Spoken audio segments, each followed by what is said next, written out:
Hello. The people that can only show up for podcasts anymore. You okay? I'm so burned out. From what? Watching that goddamn movie. Wasn't that bad. Wasn't great. It was better than the first one. I should save it. Yep, you should just save it. I should save it because, man. I mean, we can talk about what's happening this upcoming week. Give people a minute to come join. Talk about it. Poppy Playtime Chapter 3 is coming out. Oh god, it's this week. Yeah. I forgot about it. We will be streaming, because we have a game worth playing. Yeah, I have a game that we've been waiting for over a year.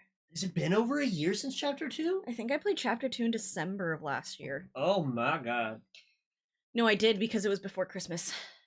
Oh my god. So it's been over a year that we've been waiting for Chapter 3. It looks horrifying, first of all. It looks Mob Entertainment really upped their fucking game on this one. Yeah, it looks like the scariest game so here far. Here we go. And it looks like it's also going to be the hardest game so far, so James is my support. Yeah, I'm gonna have to actually play that one probably. There's gonna be some mechanics that are probably just too. There's gonna be part of the game that requires processing speed faster than a toddler. Fuck you. Hey, eat a dick. Alrighty. Process faster. You know. Make better neural highways. You know. Fuck you. Listen, I got some of our friends in here. Is there anyone else I need to bother to come pay attention to this shit? I mean, Green Gorilla might show up. Yeah, I mean, he probably will. It's his movie he chose. But who else? Do we know anyone else who cares about Avatar? No. People care about Avatar? I don't know any. Not The Last Airbender. People really care about that shit. Oh my god, that trailer was fantastic. Seen the trailer? Oh, baby. I'd so much rather be talking. I'd rather do a whole 2-hour-long podcast about talking about the Avatar trailer, honestly. I don't think we could make 2 hours of content out of that trailer. It was only 2 minutes long. I could map pad it. I'd get bored and leave you. May he rest in peace. He's not dead. He's dead from the internet. No, he's not. He's still putting videos out. Till March 4th. Then June or August. He's still gonna do live. I'm heartbroken. Oh boy. I'm betrayed. Betrayed. Lord almighty. Okay. Alrighty. Here we go. 3, 2, 1.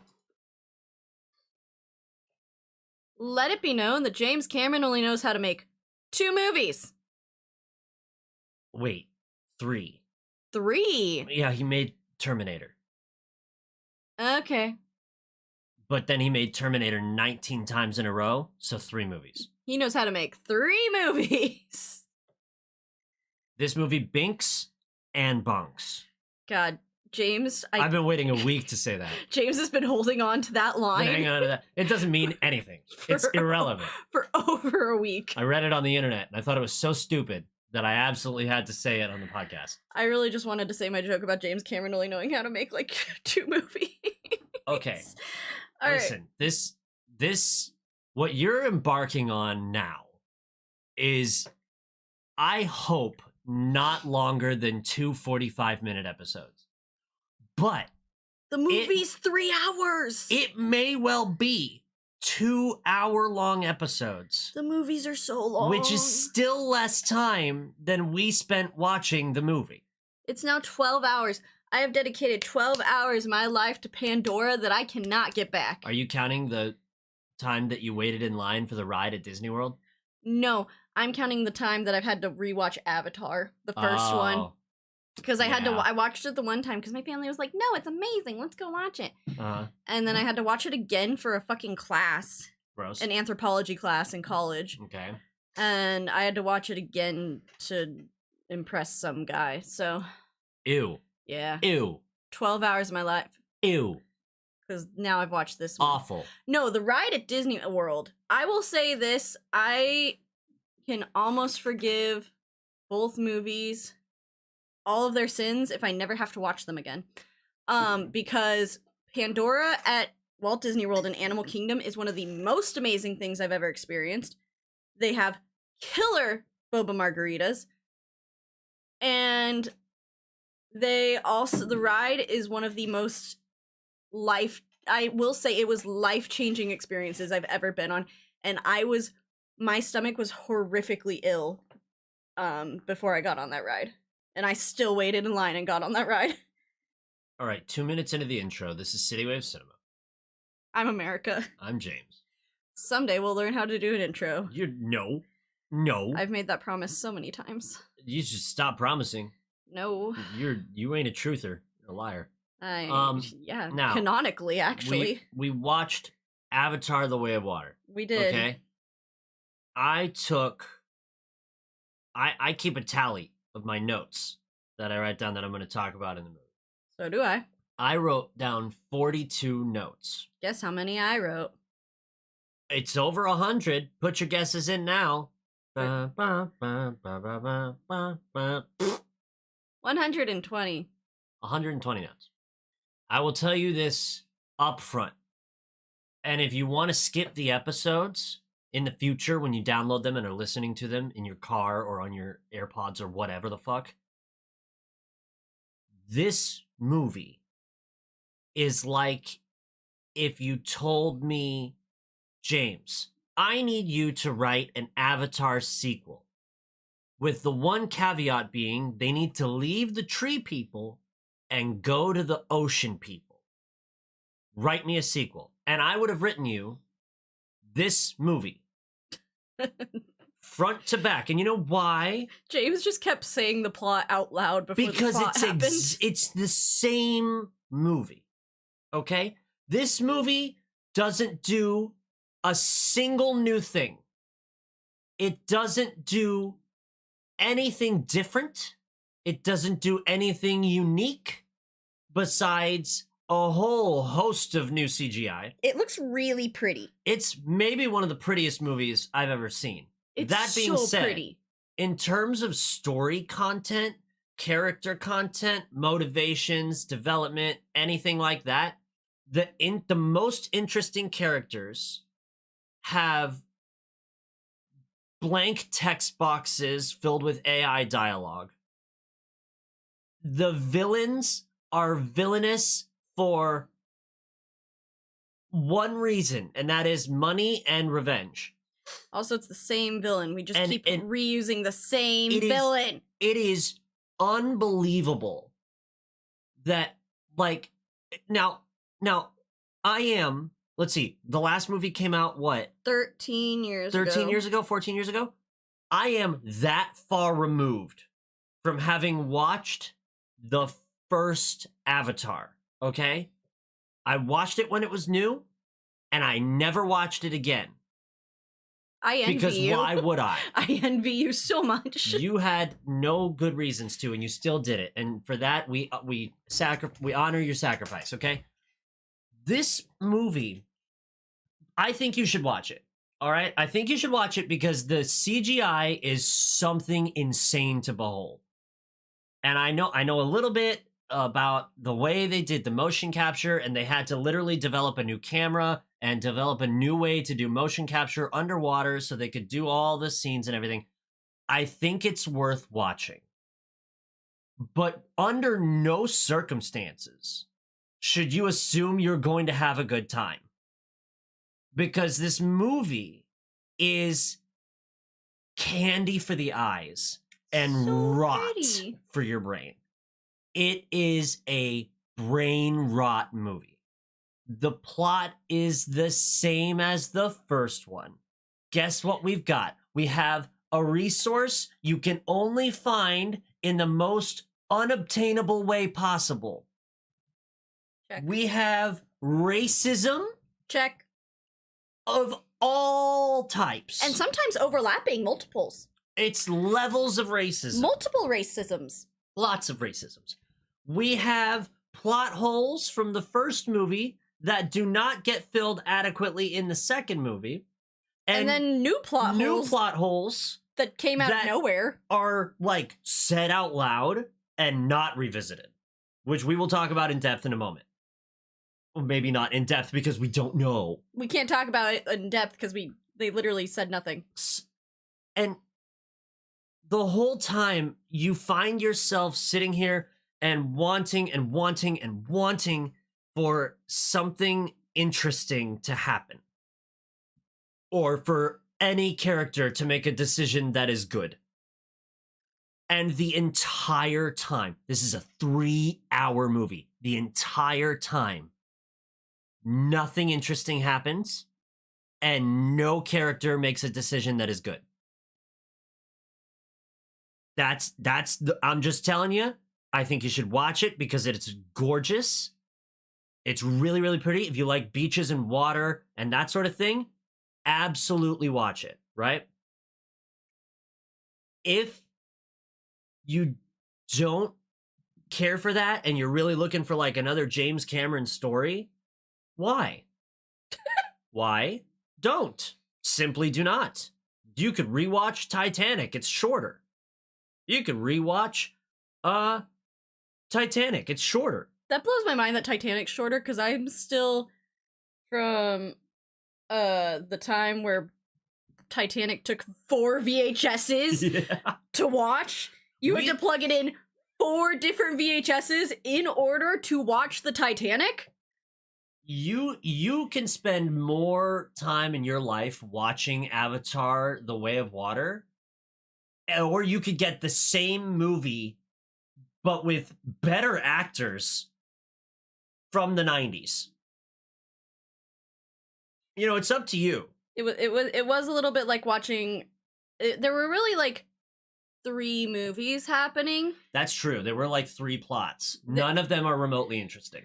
There's like the revenge, almost Batman and Joker like fighting between Jake and Quaritch. I don't care.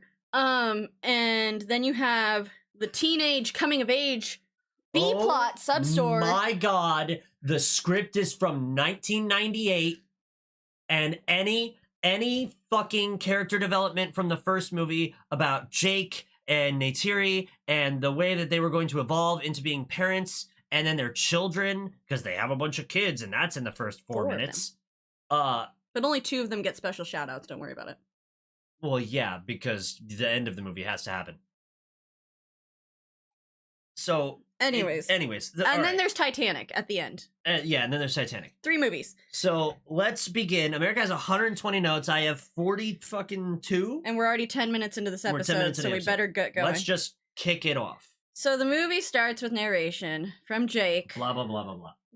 Basically not filling you in, basically giving you a highlight reel of what has happened since the last time we were on Pandora. Without ever explaining what happened in the previous movie. So we, my first note is genuinely I don't want to be here. Because in case you haven't gotten the vibe, I really fucking hate these movies. But I in my second note, I was like, I will give the Avatars movie this. They are really fucking pretty. I don't like the way the Na'vi look. And I will say this. Boy, there's a whole lot of them in this movie. I know. And I will say this. I really, really hate the way the baby Na'vi look. Yeah, it's... For doing so much in the way of new CGI and shit, they really went hard on, like, environment, and then they sort of, like, didn't evolve the way they made the characters look at all. They look like Shrek babies. They don't look good.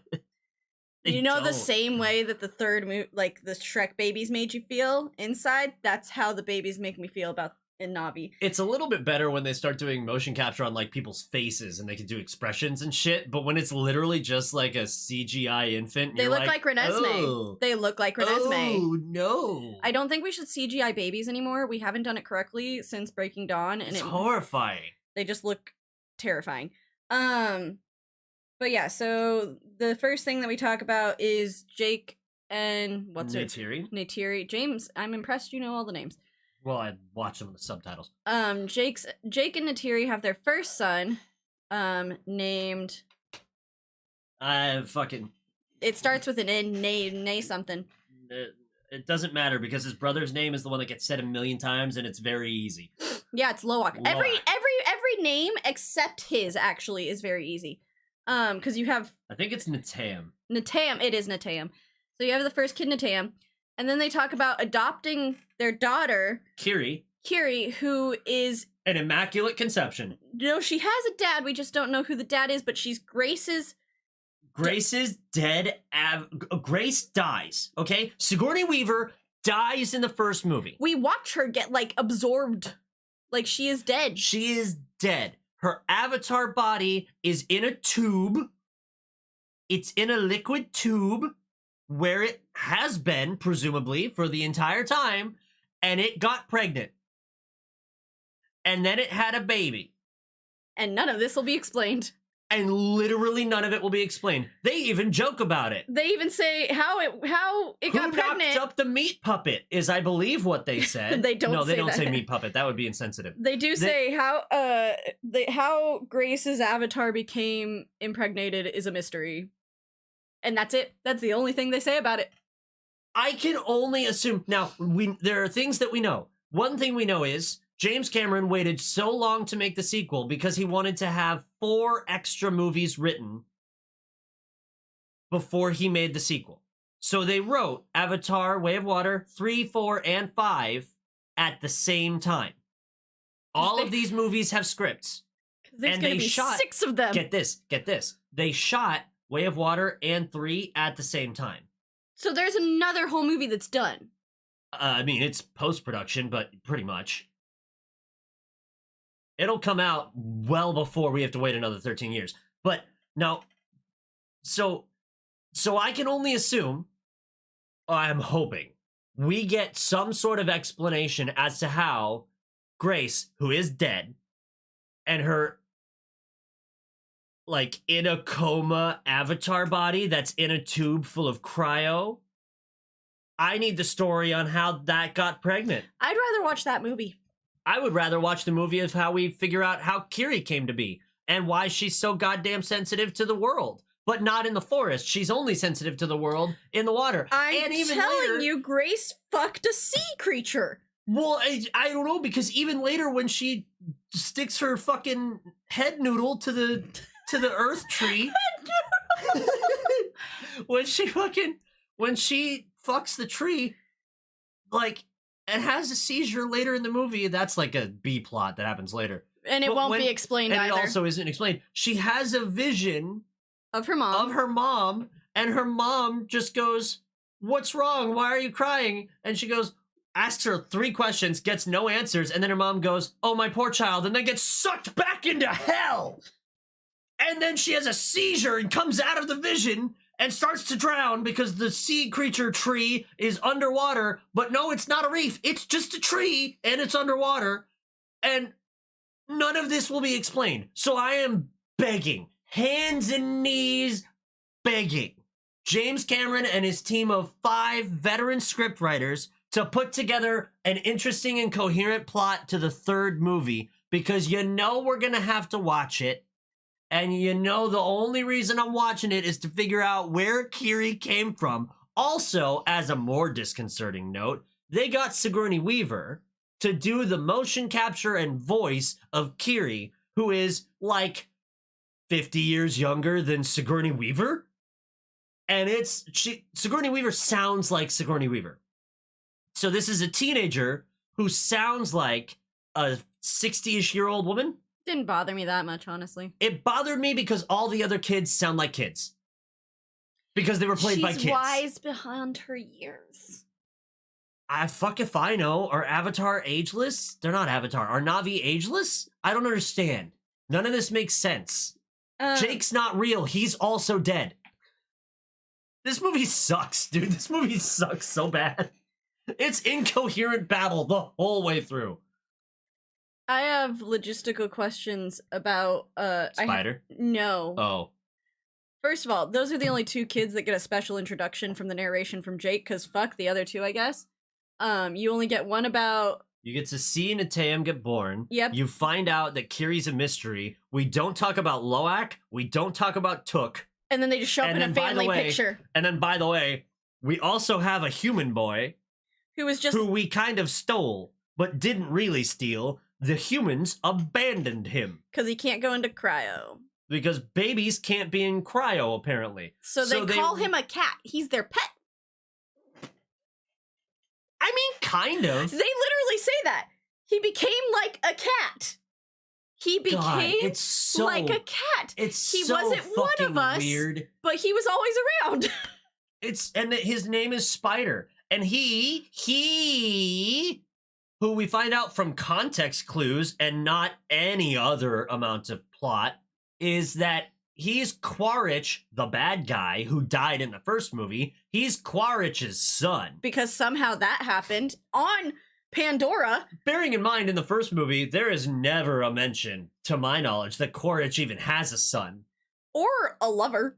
Right, and weren't they on Pandora for like years? Yeah. So Spider's mom went back, I guess, or was killed? We don't know. We don't know. There's no explanation. It doesn't make any sense. There's a baby. It's Quaritch's son. His name's Spider. They treat it like a pet. The end. And you know, if this was like the first movie and we had we didn't have Avatar 1 and we started from this point, none of these questions would be questions that we're begging for answers for. Because except Kiri, that one. Except Kiri, because that's weird. But like, we wouldn't have the context of the whole first movie's Pocahontas ass plot to give us a frame of reference for this shit. But now we're sitting in the middle of this shit, and all of the decisions that they made in the beginning 20 minutes of the movie make no sense. It's like a fucking Star Wars retcon. It's just awful. Yeah. So this is literally just the narration from Jake, by the way. We're still just going through this.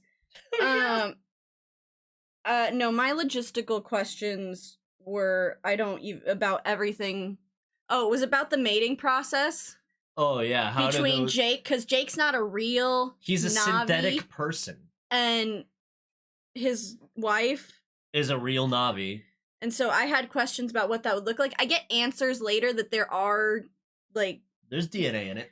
There's genetic differences between their kids. They have 5 fingers they're a strange sort of crossbreed. Instead of, like, 4 fingers. Yeah, they've got human hands, but they're long and blue.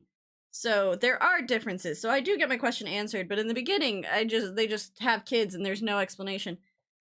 Except Took. Took has 4 fingers. Which will not be explained or mentioned at all. Also, Neytiri is just super racist about Spider. Yeah, she fucking hates that thing. She hates that guy. She's like... And it's not his fault. He's just there. He got left behind by the humans and they took him in. And he is freaking awesome. Like, he's a cool kid. He's seen a lot more than he needs to. But he's maybe the most badass character in the whole movie. Yeah, he's the only character worth rooting for. Spider. He speaks full Na'vi. He knows all their customs and cultures. He can keep up with them. In spite of not being, like, a Na'vi. Yeah, he has to wear a mask because he can't breathe the air because he's human. But, like, everything else, like, he is 100% for them. And she just goes, he should be with his own kind. And I'm like... While looking directly at her husband, who is a synthetic replica of her kind, wearing, it's like a skin suit of a human. Like, he's still human. Jake is still a guy. He's still a person, a man. And you know that. You know he was human. You met him in his wheelchair human form. What? Neytiri, and get it together. And we're still racist. Oh my god. Ugh. Okay, okay. I will say the tiny braid tail things, the things that connect them to the world, I like them even less on babies. Yeah, because they don't have the braid. Like, it's literally a tentacle out the back of their skull, like a fucking Padawan braid. Yeah, because they don't braid it in their hair. They braid their hair around it. Yeah, so it's just like a little thing out of the back of their head. Terrible. Yeah. Let me know when you get to the human invasion. That's my next note. Fuck Jake's other children. He only talks about 2 of them. Yeah. Oh god. And oddly enough, like, only one of them gets, like, decent screen time. Like, the other, Loak gets way more. Kiri gets some, but it's because she's weird. Kiri gets a bunch, but their first son is kind of just... Yeah, fuck Neteo. Fuck that guy. He doesn't do anything. He doesn't deserve this. God damn. I will say this, Neytiri looks great for having 4 children. Like, I don't know how the Na'vi birthing process works, but she does look like... That's true. Do they... I don't know. I mean, the other lady's pregnant, and she carries they carry them the same... I don't know. They're aliens. Okay.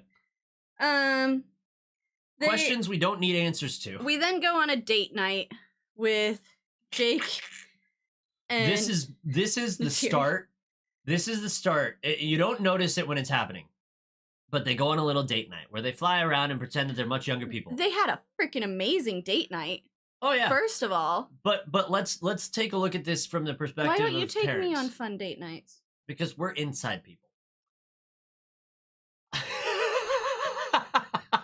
You'd be like, "Do you want to go on a helicopter ride around Austin? Hey, do you want to run around Austin for funsies?" And you'd be like, "Ew, no, outside. Let's watch something." I'd be like, "Fuck that." Do we have a location in mind? Are we going to a place? Is there alcohol? No. I can't have alcohol right now. So they go on this date night, right? They have a nice time, and Jake makes a comment about how nice it is to be away from his children. And this is clue number 1 that Jake Sully is a terrible father. He's a father straight out of like the this whole... dude is a 1999 Marine dad. The whole family dynamic feels archaic. Like it feels... He is such a piece of shit to his kids. The whole movie. He becomes redeemable in the last minute. Now no, he doesn't. You know what? You're right. He does not become redeemable. He just tries. He is a piece of shit the whole movie to his kids. He doesn't pay attention to them. He doesn't listen to them. He orders them around. He fucking has drilled military principles and action into his children from the time they were born. So they act like a little squadron. Neytiri even refers to them as not being a squadron. We're a family. But she's a piece of shit mom too, because she doesn't pay attention to her I will kids say either. also, right, like in this movie, they're kind of both. Like they are literally in active war, and the children are part of that. They're scouts. Yes, but that's a stupid idea. So he's just such a piece of shit the whole time. And this is clue number 1, is that you don't, for the whole rest of the movie, you never see him with his kids unless he's disciplining them. And he takes the moment in the beginning narration when they go on this date night to talk about how nice it is to be away from the kids. What a piece of shit. In this world, in this day and age, we talked about it a little bit on Xenon, so I'm not going to hop on this soapbox again too much. I'll tap dance on that fucker. But in this day and age where we have movies about breaking generational trauma, and we're moving away from these tropes, and we had all these movies about rebellious kids and stuff because we had all these movies about really strict adults. And so having this repeated in 2022, when this movie came out, feels old, it feels archaic, it feels like a horrible storyline in a place like this. And it doesn't feel genuine to how Jake would be as a father based on the first movie. Like, to me, it just doesn't feel right. And I know there's some things to be said for, like, military people, and when they go back into war, like, there's just some of that that's, like, ingrained, and it's really hard to break away from.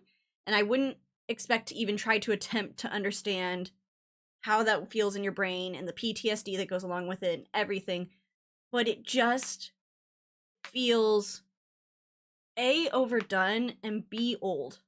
Like, it's not interesting. I don't care about that. Yeah, and I think, like, our chat brings up a good point. You have to discipline your kids when they act out. But the based on the evidence of the movie, which is just what we're going off of here, the only time he interacts with his kids is when he's yelling at them or getting them in trouble. He's not shown to be this, like, loving father who helps them to grow and become better people. He's just being kind of a dick the whole time. And when you're... And he doesn't listen to them. That's, like, another trope, too. Like, well, they'll be like, no, you don't understand. Like, this is what was happening. He's like, fuck you. What's even funnier about that is he has instilled in them that his oldest 2 sons are to be scouts for him, right? And so, by nature, he has asked them to report to him things they see. And when they do that, he's like, shut the fuck up. Which is unhelpful, but also classic military. So, you know... What are you going to do about it? It's James Cameron. He's a million years old, and he wrote a script that feels that way. Moving on from that. The Sky People come back. The Sky People come back. Welcome back to the human part of the movie. This sucks balls. I would have much rather watched a whole entire movie about, like, Jake and his children on Pandora without humans. I feel like that would have been a really cool movie. And instead Instead, you get the sky people. Or I guess for me, it's like this movie didn't need to be 3 hours long. We could have picked one of these movies. We could have done the Sully family on Pandora, or we could have done the humans being shitty, or we could have done like the water people story. Like we could have done one of the three, not all of them at once.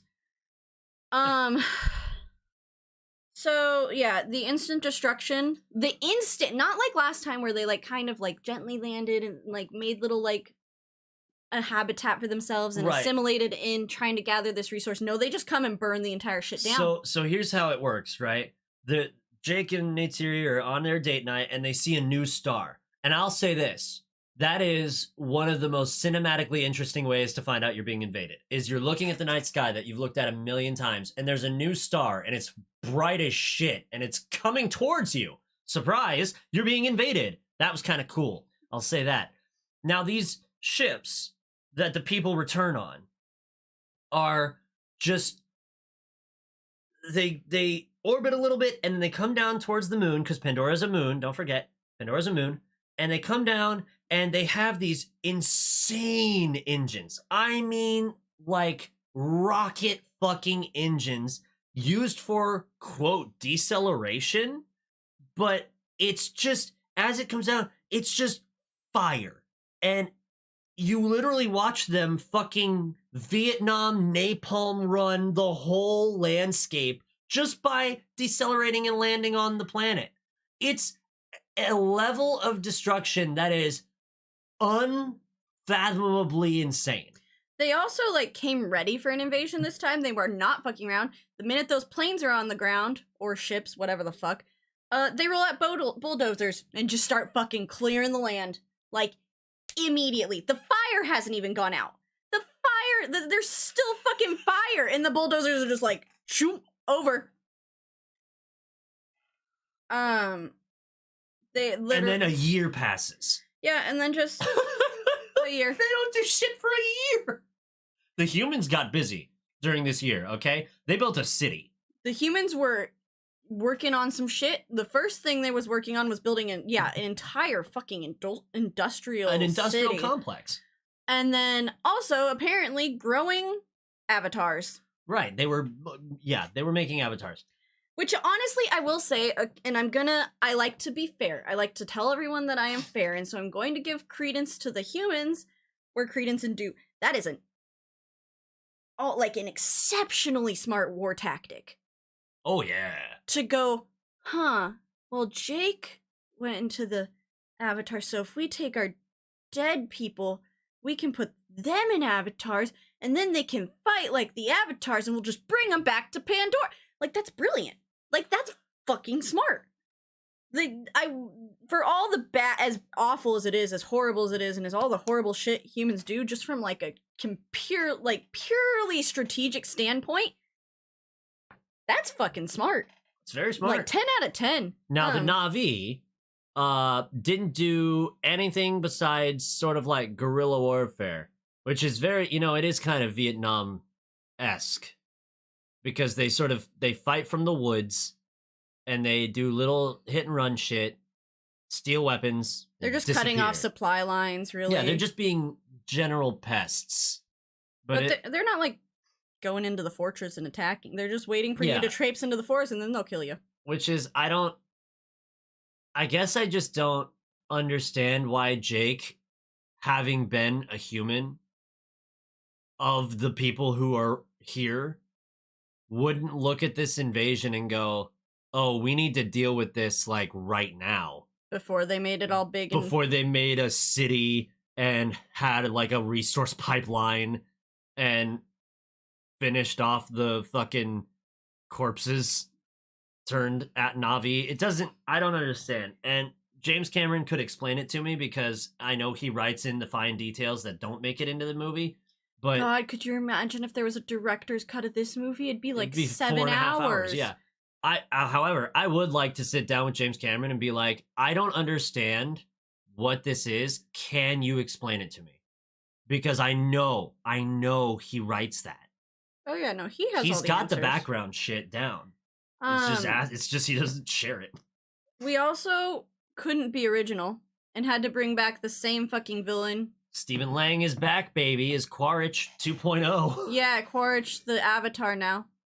Which also they tattooed their avatars. Yeah, I don't get that shit. Not like That was so Na'vi silly. tattoos. Not like tribal art. No, like It's like war tattoos. Marine tattoos. Like my sleeve tattoo. Ugh. Which is not a marine tattoo, but like human tattoos on synthetic Na'vi bodies. It's really strange to see. It's kind of disconcerting, but it, if you want to, but also that really like throws a wrench into the concept of like, yeah, we'll have them infiltrate and like. I don't think their idea was to infiltrate. I think they were. It's almost like Captain America. They made war machines. All these Na'vi are expert military combatants of high rank who died and are now, and they know the land, they know the people. I don't understand why you wouldn't consider for one moment that, oh, what if we got you in there and got you to infiltrate and like, because they don't care about that now. They just want to take out Jake. That's literally the whole fucking thing. Is this movie sucks. It's just Batman this and movie Joker. Sucks so bad. Quaritch is just there to... Joker and Jake is Batman, but Jake's a worse Batman. Yeah, he's a Batman with children. And he does murder, so I guess he's kind of a better Batman.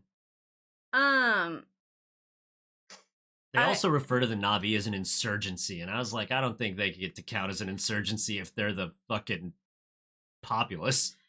We then see the Na'vi actually perform one of these strike attacks on a supply line. Jake and his wife and some others that don't matter because they die, and his 2 sons are on a mission. They're on basically to strike a train and steal guns and shit. I will say this: the Na'vi fucking badasses. Oh yeah. When it comes to fighting, like I know we saw it in the first one, but these guys have had like time now to like train, learn military shit, like use guns. They're even crazier, I think, in this one than they were in the last one. They were already badass in terms of their tribalism and shit in the first movie, and now they have the added benefit of having an extremely long-eared Marine to teach them, and they made him their tribal leader. So he's literally like completely evolved the way that the Na'vi do warfare.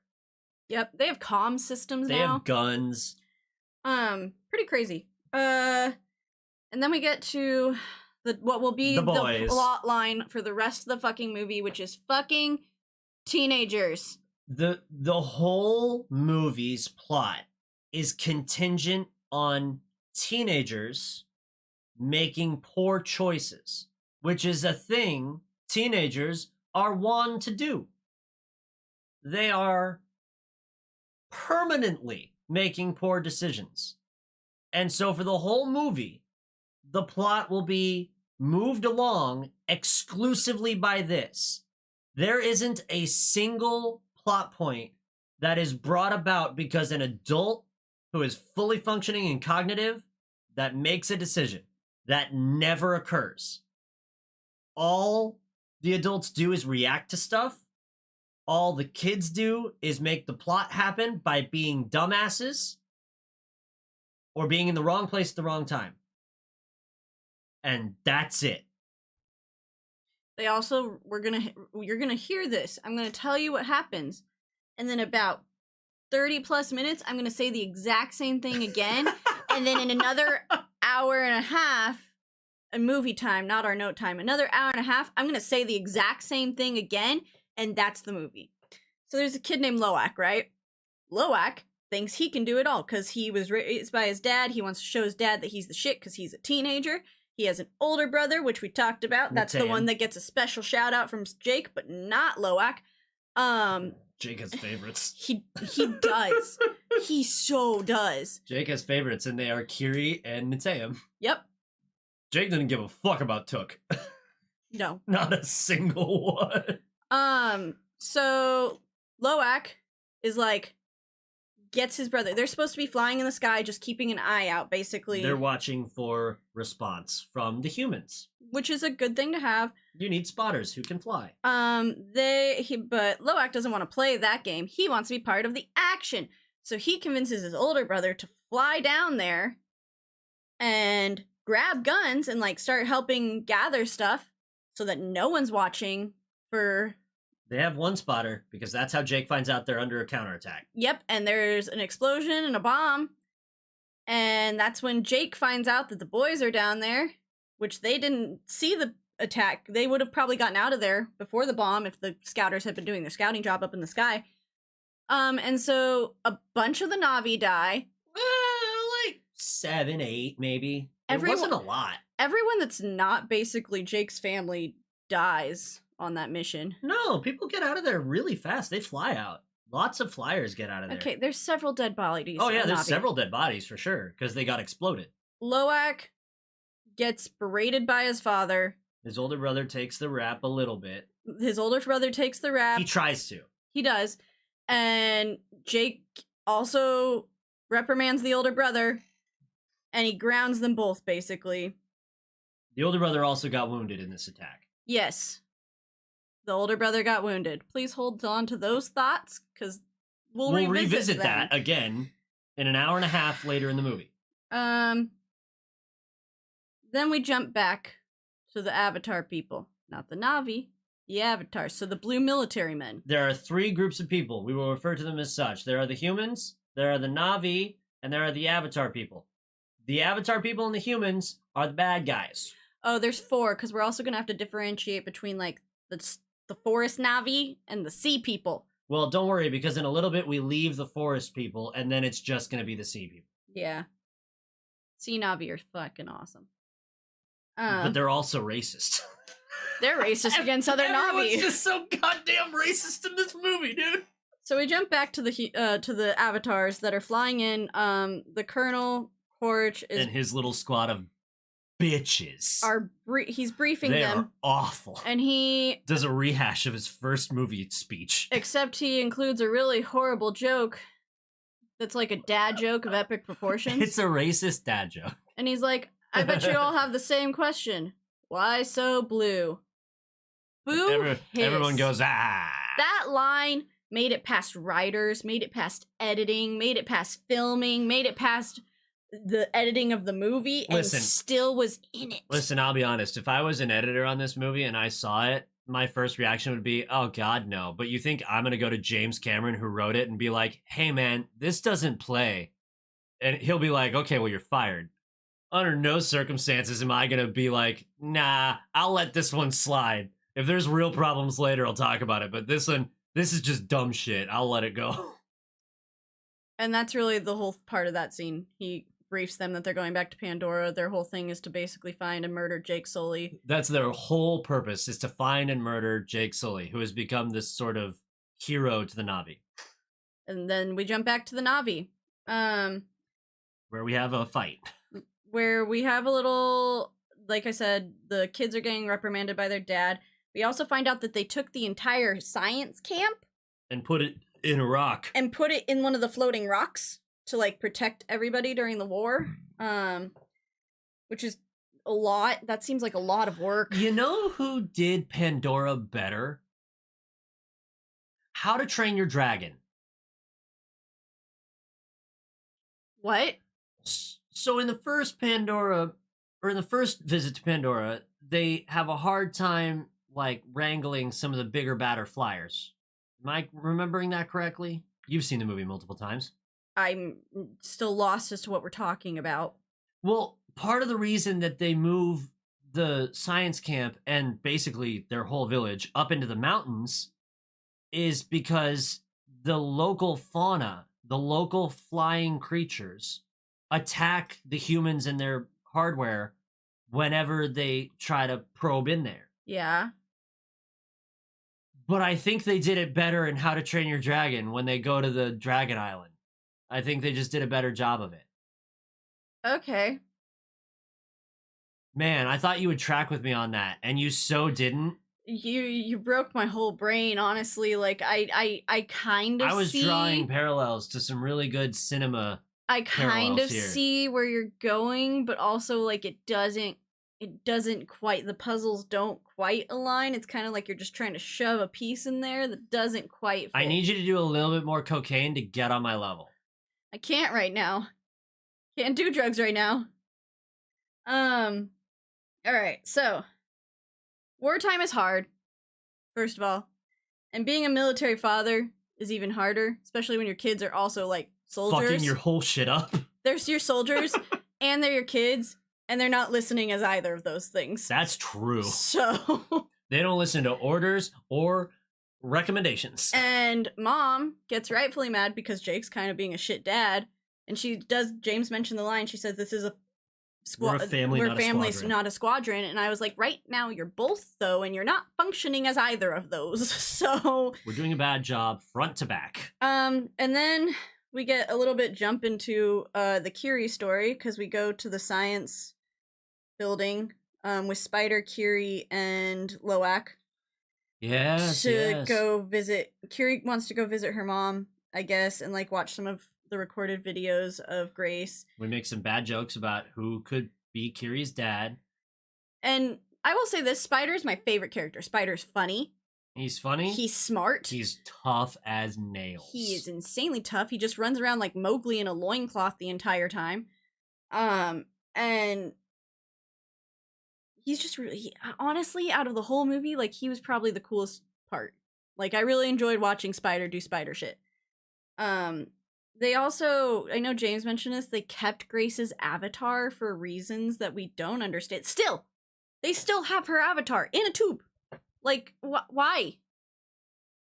There's no reason to keep her avatar. Yeah, I don't know. I mean, now I guess you just keep it because Kiri is here and you don't want to be like, well, I guess your mom's gone. Let's just flush her fucking avatar. I mean, they could have gotten rid of it before Curie, like, became of age enough to know what it was. I don't know what happened to your mom. Your mom died. I don't know who your dad is. Your mom died. Yeah, they make some jokes about, like, who do you think knocked her up, like the boys do? And oh my god, and Kirie's response to the concept that it could be Norm the scientist is, I would kill myself. I would drink acid and die. Whoa. I mean, you're a teenager, so, like, big feelings are big, but whoa. That's a lot. Big feelings about Norm. I guess fuck that guy. I didn't think Norm was that bad, honestly. I didn't either. So, we then, what were you going to, I was going to talk about something artistically. talk about your art thing, because my next thing is how the kids then are, like, done doing their duties, so they just sort of toddle off to go Okay, hang well out. then I'm going to talk about my art thing, because we're going to skip a Talk scene. about your art thing. So then we jump back to the humans. Over in the human camp, the avatars have landed, and they are being briefed by the leading general of the humans. Who's a bitch. She is, but you know what? She gets things done. And I'm really excited that it's a woman. It's a nice change. That is a 5-star general. She is a badass, first of all. We see her, and but she's there to do a job. I will say this, like, she's not really out there, like, purposely hunting down Na'vi. She's there to basically make Pandora the new Earth so that they can move all the humans up there. And all she wants to do is basically Pacify the hostiles is the phrase. Yeah, she wants to pacify the hostiles. That doesn't mean ethnic cleansing. Yeah. But it does entail that there could be some shit that goes down. Yeah, so that's right now, and that's why the whole thing revolves around getting Jake, because Jake's the antagonistic one, apparently. Because, the Na'vi... theory is you can't pacify the planet until you kill one guy. Because, the Na'vi aren't historically proven to just kind of, like, Fuck your attack shit up. humans. Yeah. But, whatever. Humans don't learn from their mistakes. That's classically known. But I will say this. I'm going to say a couple things about this scene, because it doesn't really bear any importance otherwise. I really like the artistic direction that was taken from the movie standpoint of this really beautiful, like, greens and blues and earthy time in the Na'vi camp, the war camp. And the humans, everything's gray. And the very bright, very like machine metal, like not planet, like there's no nature at all. Which, just very barren. They so did that on purpose. Yeah, that's why I'm saying it's a good artistic contrast of the human camp. Well, you gotta like, make those humans look soulless. And it's drastic, and it's enough to like really jar your brain. Like it hurts to look at a little bit because it's so bright and the colors are so like they're reds and yellows and like not like blues and greens, and so it's just a really cool artistic thing to do. Also, I've heard Neil deGrasse Tyson say several times that if you have the funds and the technology to make another planet like Earth, then you have the funds and technology to save Earth. And that should be like really telling about this whole movie. Like the fact that we are still here and we're fucking shit up on another planet, and we've already fucked that whole entire landscape. Like I said, it's barren where the humans are. It's just humans suck. So then James is right. We're gonna return to that plot line I said, where the children are gonna go out and do stupid children shit. Loak, Spider, Curie, and Took, the child. Took is the youngest. She's like 10, maybe. Are out rambunctiousing around. They're not doing nothing inappropriate. No, they're just out and about. Yeah, they're just out and about. And what do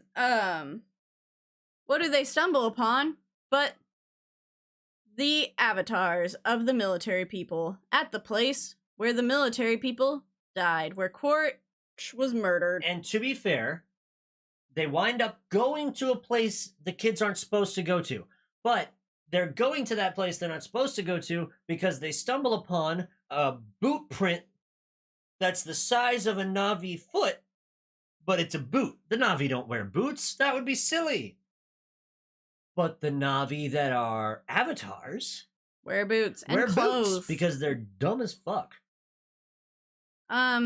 So yeah, Loak, leading the band of misfits, watches these guys and basically is like, I have to call this into my dad. And Spider's like, no, we're gonna get in trouble. And I was like, no, you definitely want to call this shit in. You risk that fucking trouble. You risk that to get that information across to your dad. So he calls it in. His dad is actually Jake acts appropriately here. Yeah, he's like, get out of there. Get out of there. We're coming. Yeah. And the kids try to get out of there, but they kind of suck at being stealth people. They're kids. They're kids. It's really Took. They get caught. Took doesn't know how to shut the fuck up. Took does not know how to shut the fuck up. I literally said, I did write fucking younger siblings because even Spider's like, why did you fucking bring Took? And he's like, because she said she would threaten to tell my dad that we were leaving if I didn't bring her. And yeah. So they get got by the avatars who find out instantaneously that these are Jake Sully's children. And thus the cat and mouse game begins. They find out because they have 5 fingers. They got too many fingies. So they know that they're half-breeds. And then Quaritch puts together immediately that Spider is his kid.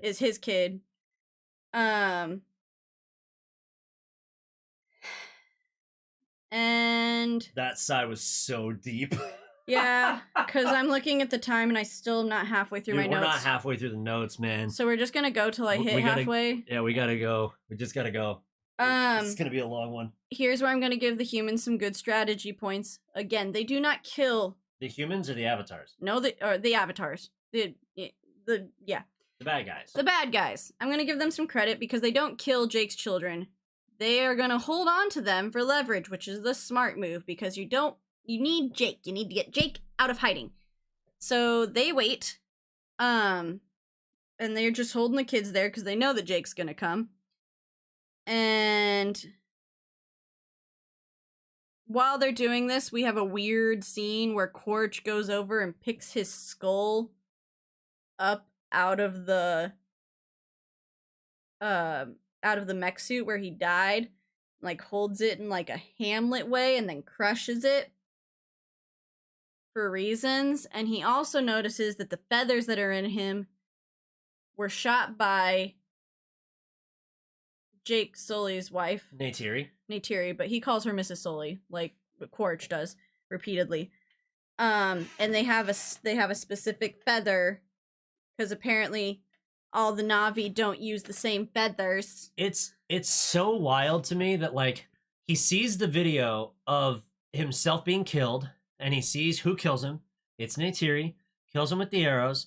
He recognizes the feathers on the arrows and automatically assumes that all arrows that will be fired for the rest of time with that feather will be fired by Neytiri. Which is an insane thing to think. That is an insane thing to think. Against a civilization who frequently use bows and arrows and spears and the like. So when a shot gets fired into one of the guy's heads and it has that feather, like right now, that's what happens. They like Neytiri and Jake show up and they start cleaning house. Yep, they start killing people, taking care of business. They kill like 8 people and then somehow still, everyone escapes. Yeah, everyone's like the whole team leaves. Nothing will be explained. She does a great job, hits a nice shot, but then he's like, Mrs. Sully, I see you're here. And I'm like, okay. What if it wasn't? What if it wasn't her?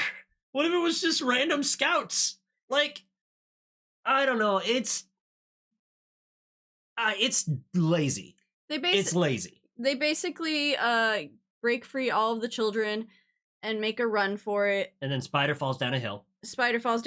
And Kiri is like, no, Mom, like, we have to get Spider. Spider's down there. And I wrote down the mom is racist and will not give a fuck about Spider. That is a fact. I mean, she didn't have time to give a fuck about Spider, but even if she did have time, we're fairly certain she would not give a fuck about Spider. And so Spider gets taken by his dad, because... Of course. Yeah. Because we needed another plot line in this movie, you know? Yeah. And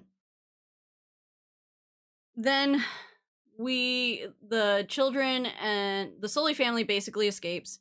Spider's taken with his dad. Loak gets read the riot act again. It's like twice in 24 hours he has been responsible, not directly for the first issue, not directly for the second issue, but twice in 24 hours he has just been brutally read the riot act by his dad. He's also been responsible now for endangering all of his family twice. If I'm his dad, I gotta sit down with him and be like, I need to understand how you're making these decisions to do these things. And then we gotta work out something to where you don't do that shit anymore. You mean actually communicate with your child like a good parent? Yeah, because, like, it's one thing to just, like, yell at your kid and assume that that's going to stick the message that you want to stick to them. But as been proven time after time, if you talk to a child like a person, they can comprehend quite a bit. You just have to be able to do it in small chunks. Otherwise, they get distracted and they can't focus. Or even just, like, I don't know, maybe have a conversation and listen to him, because the only reason Loak's doing any of this is because he just wants his dad's attention and approval. Yeah, and not giving him... He's given him plenty of attention at this point in time, but it's not positive attention. It's very negative, which is only going to push him to do stupider and more reckless shit. Which is, like...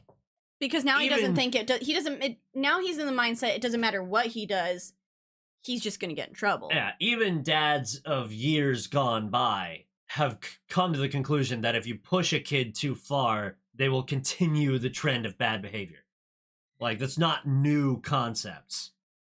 We jump over to, we're gonna torture a child now. Right. The humans are gonna straight up torture a child. They psychologically torture Spider. they try to like talk to him. They're like, "You're not one of them," and I was like, he knows he's not one of them. He already knew that. He sees the open and blatant racism towards him frequently. He just wishes he was one of them, and they're just trying to get information with this magic mind reading machine. Because if he, oh yeah, we don't even come back to that. The humans have a little torture device that maps your brain, and if you think a thought, it appears. yeah, so if he thinks about where the Na'vi are, it'll show up. That's crazy. The humans lose, by the way, in this movie. I mean, if that wasn't telegraphed from the very beginning, the humans lose at the end. But they have this kind of technology. It shows you how fucking inept these humans are. They have the world at their fingertips and they fumble the bag every possible way they can. Quaritch grows a bit of a heart. He had to grow something. For his son, seeing his son be tortured, and he goes and shuts down the machine. And tries a compassionate route, and guess what? It fucking works. Well, and yeah, and he tells the general, he's like, let's try the more humane, like, not more humane. What does he say? The more personal route. Yeah, the more personal route. And she's like, okay, but he's not your son. And I was like, he is though. I was like, okay, but you took Quaritch, made him a duplicate, basically, sent him off on his mission. He gets killed, and then you took that duplicate and you put it in an avatar and made him a person, and that's still his kid. Like, the DNA is, I mean, now it's all weird, but the DNA that you put in that body made that kid, so it's definitely still that kid. It was just like the stupidest thing she could said. She's like, it's not your son. And I was like, it is though. This is a moment, if I was an editor on this movie, where I would have had this scene and I would have been like, James, no, it just is his son though. Because according to the way that you made this avatar Quaritch via DNA and shit, and his whole consciousness, that is his DNA, so it must be his son. That just is his son. And if you're gonna have her very pointedly tell him that's not your son, shouldn't you give him like a little rebuttal or something? Quaritch obviously has that type of thing cooking. Or like, what if we just don't have that in here altogether because it's stupid as fuck? Quaritch does some incredibly smart manipulation, and he's like, hey, you can either ride with me and like play it cool, or we can put you back in the torture machine. Your choice. And Spider decides to ride with the people. And then we jump back to the Na'vi, where Jake and his wife are having a very heated argument about leaving, about what the next step is for their family. She wants to go fight people. This, it should be noted, is the correct response. She wants to go kill the blue avatar people and just be done with it. This is the correct response. Jake wants to take his entire fucking family, because they're only after his family, and take them to another village, because that will stop the humans from coming after these Na'vi people. No. Like, what? kind of dumb fuckery? Now, we have to give him this. He does say in this argument that he has no plan. Clearly. He does have a plan. This is his plan. He just, like, he doesn't, I don't think he has a plan for, like, this group of, like, his only plan is to just, like, tuck his tail and run, literally. Because they have tails, in case you forgot. But, like, it just, his whole thought process is like, this is gonna save our people. And I was like, you know, because the humans weren't about murdering your fucking people and going through the forest and stealing all your resources and killing anyone they come across anyways, before you, after you, like, the decision making is just astounding. How poor. It's astounding. So we traveled. they leave. We traveled to the Sea Tribe, one of the Sea Tribes. There's many Sea Tribes. We traveled to the Sea Tribe people, the Sea Na'vi. Let's do the first interactions with the Sea Na'vi. I'm almost to 60. I'm really just trying to get to 60. What is your 60th? That's halfway through the notes. It's right when we start to adapt to the water. Okay. So we go see the sea Navi. It takes them maybe like 13, 14 hours flying to get there. Sea Navi are way fucking cooler than the forest Navi, in my opinion. And they're also racist. They are racist to the Against forest people. The forest Navi. Jake's family rolls up and they like instantly get ridiculed by all the fucking teenagers who can't keep their mouth shut in the village. They're like, look at their tails, look at their arms, how will they function? It's a dumb scene. They ask for sanctuary. The chief is considering it, and the chief's wife, who is pregnant, just rolls up and is the most racist and judgy bitch that ever there was. I will say, I'm a little bit on her side because, like, if Jake comes, war comes. She's not wrong, but her delivery on the not wrong is like being hit with a frying pan instead of like a polite way to do it. She does hold up their hands and go, they have demon blood. Yeah, like, not nice, you know? It's just, how would I put it? Fucking rude. Yep. And unnecessarily cruel. This is where we see the double layer racism, because not only are they racist about the fact that they are tree people. They're racist about the fact that they are half tree people, half weird human synthetic people. So we got some judgment there. She's just and she is so mean like this for the rest of the movie. Like, it doesn't stop. She doesn't grow like to be affectionate of them. She hates them from start to finish with no drop off. Yep. At least she sticks to her guns, I guess. And she was proven correctly the entire time. She's, once again, not wrong about what was going to happen if they let them stay. Not wrong. The chief is correct to be compassionate, and she is correct that this is a bad decision.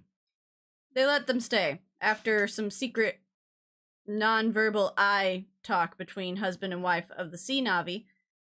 And we start the training montage, basically. Where we learn how to adapt to a new locale. Now, I will say, the sea Navi have adapted in several ways to being sea Navi versus tree Navi. They have lighter skin, which honestly I like a lot more. I like their color, I like their tattoos, I like their whole aesthetic and look. Their houses are cool. It's very Pacific Islander. Their houses are cool. They have developed finned hands, like two of their fingers. Super broad forearms, like swimmer's arms. They are strong. Their chest is wider at the top because their lungs have expanded to like hold their breath a long time underwater. They developed a sign language. They also have thick, fish-like tails that are very, very long. Almost like Luca. They kind of remind me of the Luca tails a little bit. Not like. Speaking of a better movie that's got the same amount of animation and kind of the same plot. Kind of. It's also super racist. So it's not like quite like a mermaid tail. It's more like a tadpole tail almost. Yeah. So the chief basically tasks his two children with training the children how to be fish Navi. Yep. And he's gonna teach Jake basically, and then Jake I think is responsible for teaching his wife. I think that's pretty much how that goes. Because we don't ever really see her do any training. Renal can't train Neytiri. Yeah, she's Renal's pregnant. So we don't really see Neytiri do any training. I will say this, sea Navi, I will say this again, are way better. They have flying fish. So you can, the little flying dragons that you have to train in the first one, they have those, but they can also swim. It's a twofer. They can fly and they can swim. I don't think they can fly very long. Yeah, but they can fly. Flight, but they can get up there. And I just think that's really, it's like a twofer. It's the upgraded version. The sea Navi are just upgraded from the last Navi that you were introduced in the first movie. This is where I really write because I don't remember exactly why, but Loak gets in trouble with Dad again, and I don't think it's the fight yet. But Loak gets in trouble with his dad again, and this is where I start to feel like... Is this pre-brawl? Yeah, this is pre the fight. It's where I wrote the note that I don't like the dynamic of this family. I think they're arguing about being here and everything. And it just feels like outdated story-wise for this day and age. again, I know I'm reiterating that point, but this is the point in the movie where I was just like, are we really? We're just gonna keep doing this. Like, Jake doesn't change the entire movie. No, he doesn't. And like, I don't know. It just started to wear on me at this point. I do like that the tales adapt for each tribe. Like, I do like that the Na'vi people have different adaptations depending on where they live. At this point in the movie, we were like an hour and change deep, and I had said that this movie sucks twice. We get to really experience the ocean life, though. Go underwater. It's fucking gorgeous. It's such a visually appealing movie that it's almost enough to distract you from how poorly written it is. Curie has magical fish powers like Moana that will not be explained This will in any not way. be explained, but it will be exploited at every opportunity. She can literally, like, and the rest of the Sea Na'vi don't do this. And they think she's fucking weird. We don't see them doing this, but she's, like, communicating with, like, the fish and the water. She's basically Moana. And, like, this happens continuously with different breeds and everything, and, like, the ocean, like, responds to her in a weird way. No explanation. It's such weird mysticism, and there's no explanation for it, and then it gets them in trouble later. They go through this thing of showing how awful the Sully family is about riding the sea creatures, and I was like, I really feel like it can't be that different to train like the sea beast versus the sky beast, but it does, because water is a different consistency than air, and you kind of just get yanked off. So that was fair. Physics work. Physics are there to physic. And 60? I'm almost there. Okay. Teenagers are dicks in every species, because then the teenagers start making fun of them every single time because they can't speak the sign language underwater, and they're like, "What? We never fucking learned this shit." When did you expect them to do that? They can't hold their breath very long, because, like, when did you expect them to do that? And they get thrown off the fish really fast because, like, when did you expect them to learn how to deal with diving from the air into the water? They do a really bad job of teaching them how to do anything, and instead just showing them and then laughing at them when they fail. Yeah, the Sully family learns the hard way how to do literally anything. But they literally have to learn the hardest way possible. We do see Took. This is my last note for this one, and then we'll wrap up. Took adapts pretty quickly to, like, the ocean and the ocean life. But that's, like, a scientific fact. Like, the younger you are, it's why they kidnapped all the native children and put them in schools. The younger you are, the easier it is to adapt. So, Took takes to it really easily. I broke James's brain, and we're gonna wrap up there. We will see you in the next episode for my next 60 notes. And yeah.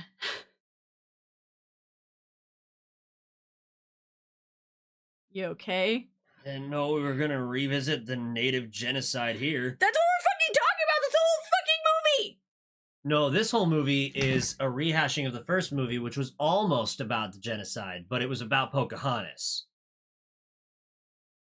The first movie was just Pocahontas, with a tinge of genocide. This movie, they don't even do genocide. They just do hunting down one guy. Poorly at that. Time for you to vote on the next hell you want to put me through. Thank God people are here. Spare me. Yeah, don't let Green Gorilla just steamroll the vote. Or do. It could be funny. You get stuff like this. Yeah, you do get The Way of Water. I really never thought this movie would be voted. I thought it would be like Justice League Snyder Cut, and it would just be on there, and then we'd be like, I guess no one's ever voting for this, so...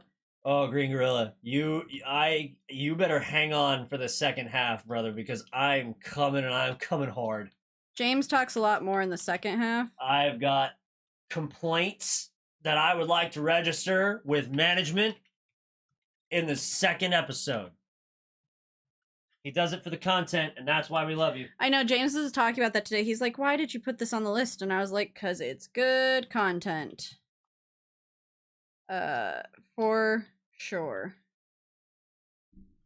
Now you see it. Another decomp. So your options this week are the new Mary Poppins, Mamma Mia 2, Now You See It, which is a decom, And then we have, I know my friend Bree will be excited about this one. We've got another Tim Burton. At this point, James has almost seen all the Tim Burtons, so we're running out, guys. But there you go. We will be back in about 5 minutes. Please enjoy yourselves. Toodles.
Scissorhands. So I'm absolutely shocked.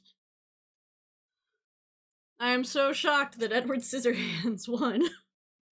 in a landslide vote, like Ronald Reagan being elected Three president. votes for Edward fucking Scissorhands. Good choice. What the fuck is Now You See It?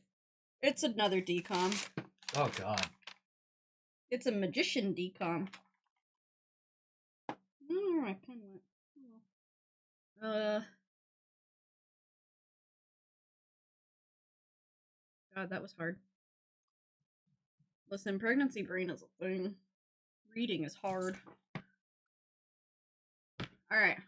Okay. I don't have to take notes next time. Huzzah! Edward Scissorhands. It's not my favorite Tim Burton, I will say. Great. I'm gonna talk even more shit about it. But Johnny Depp does like some class act Johnny Depp shit in there. I have not seen a movie where I think to myself, wow, Johnny Depp phoned it in. Touche. Johnny Depp, at the very least, he's maybe not always the best actor in a movie, but he's always trying his best. Yeah. I've never seen him put on a performance where I was like, wow, that's just kind of fucking lame. Yeah, no, Johnny Depp. This is young Johnny Depp, too. This is fairly early Johnny Depp. I already saved it. Sure. You want to know how I know I saved it? Yeah. Because it says Way of Water Part 1 at the top. Awesome. Okie dokie.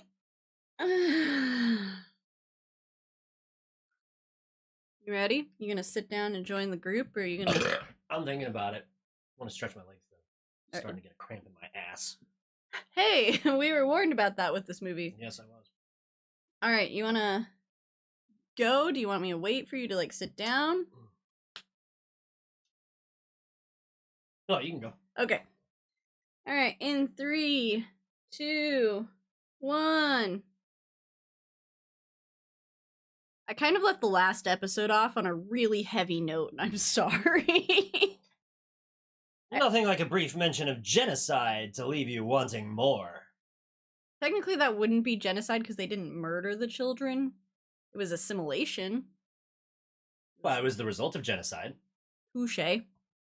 Now listen. Avatar: The Way of Water is a boring movie. Because the script sucks. It's bad. 5 credited writers, including James Cameron, who did all the world building he possibly could in the first movie, and, to my knowledge, didn't leave a lot of questions about the world unanswered in the first movie. Now we kind of get everything explained. We get weird tail sex explained. We get how the tail's attached to the animals. We get The strange tree that controls destiny. the way the avatar suits work. We get everything. They really do a lot of explaining in the first movie. And that's great. That's helpful when you want to build a fantasy setting. This movie sucks. They don't explain shit about fuck. It is a never-ending cavalcade of this happened and then this happened, which, in case you don't know, is the opposite of a way to write a cohesive story. This summary of CityWavesCinema, Way of Water, Episode 1, brought to you by James. And also the writers of South Park. My first note for this entire episode, after I left it on such a deep note, I'd like to swing it around to something a little bit more lighthearted. My first note is it's hard to breathe normally when you're horny.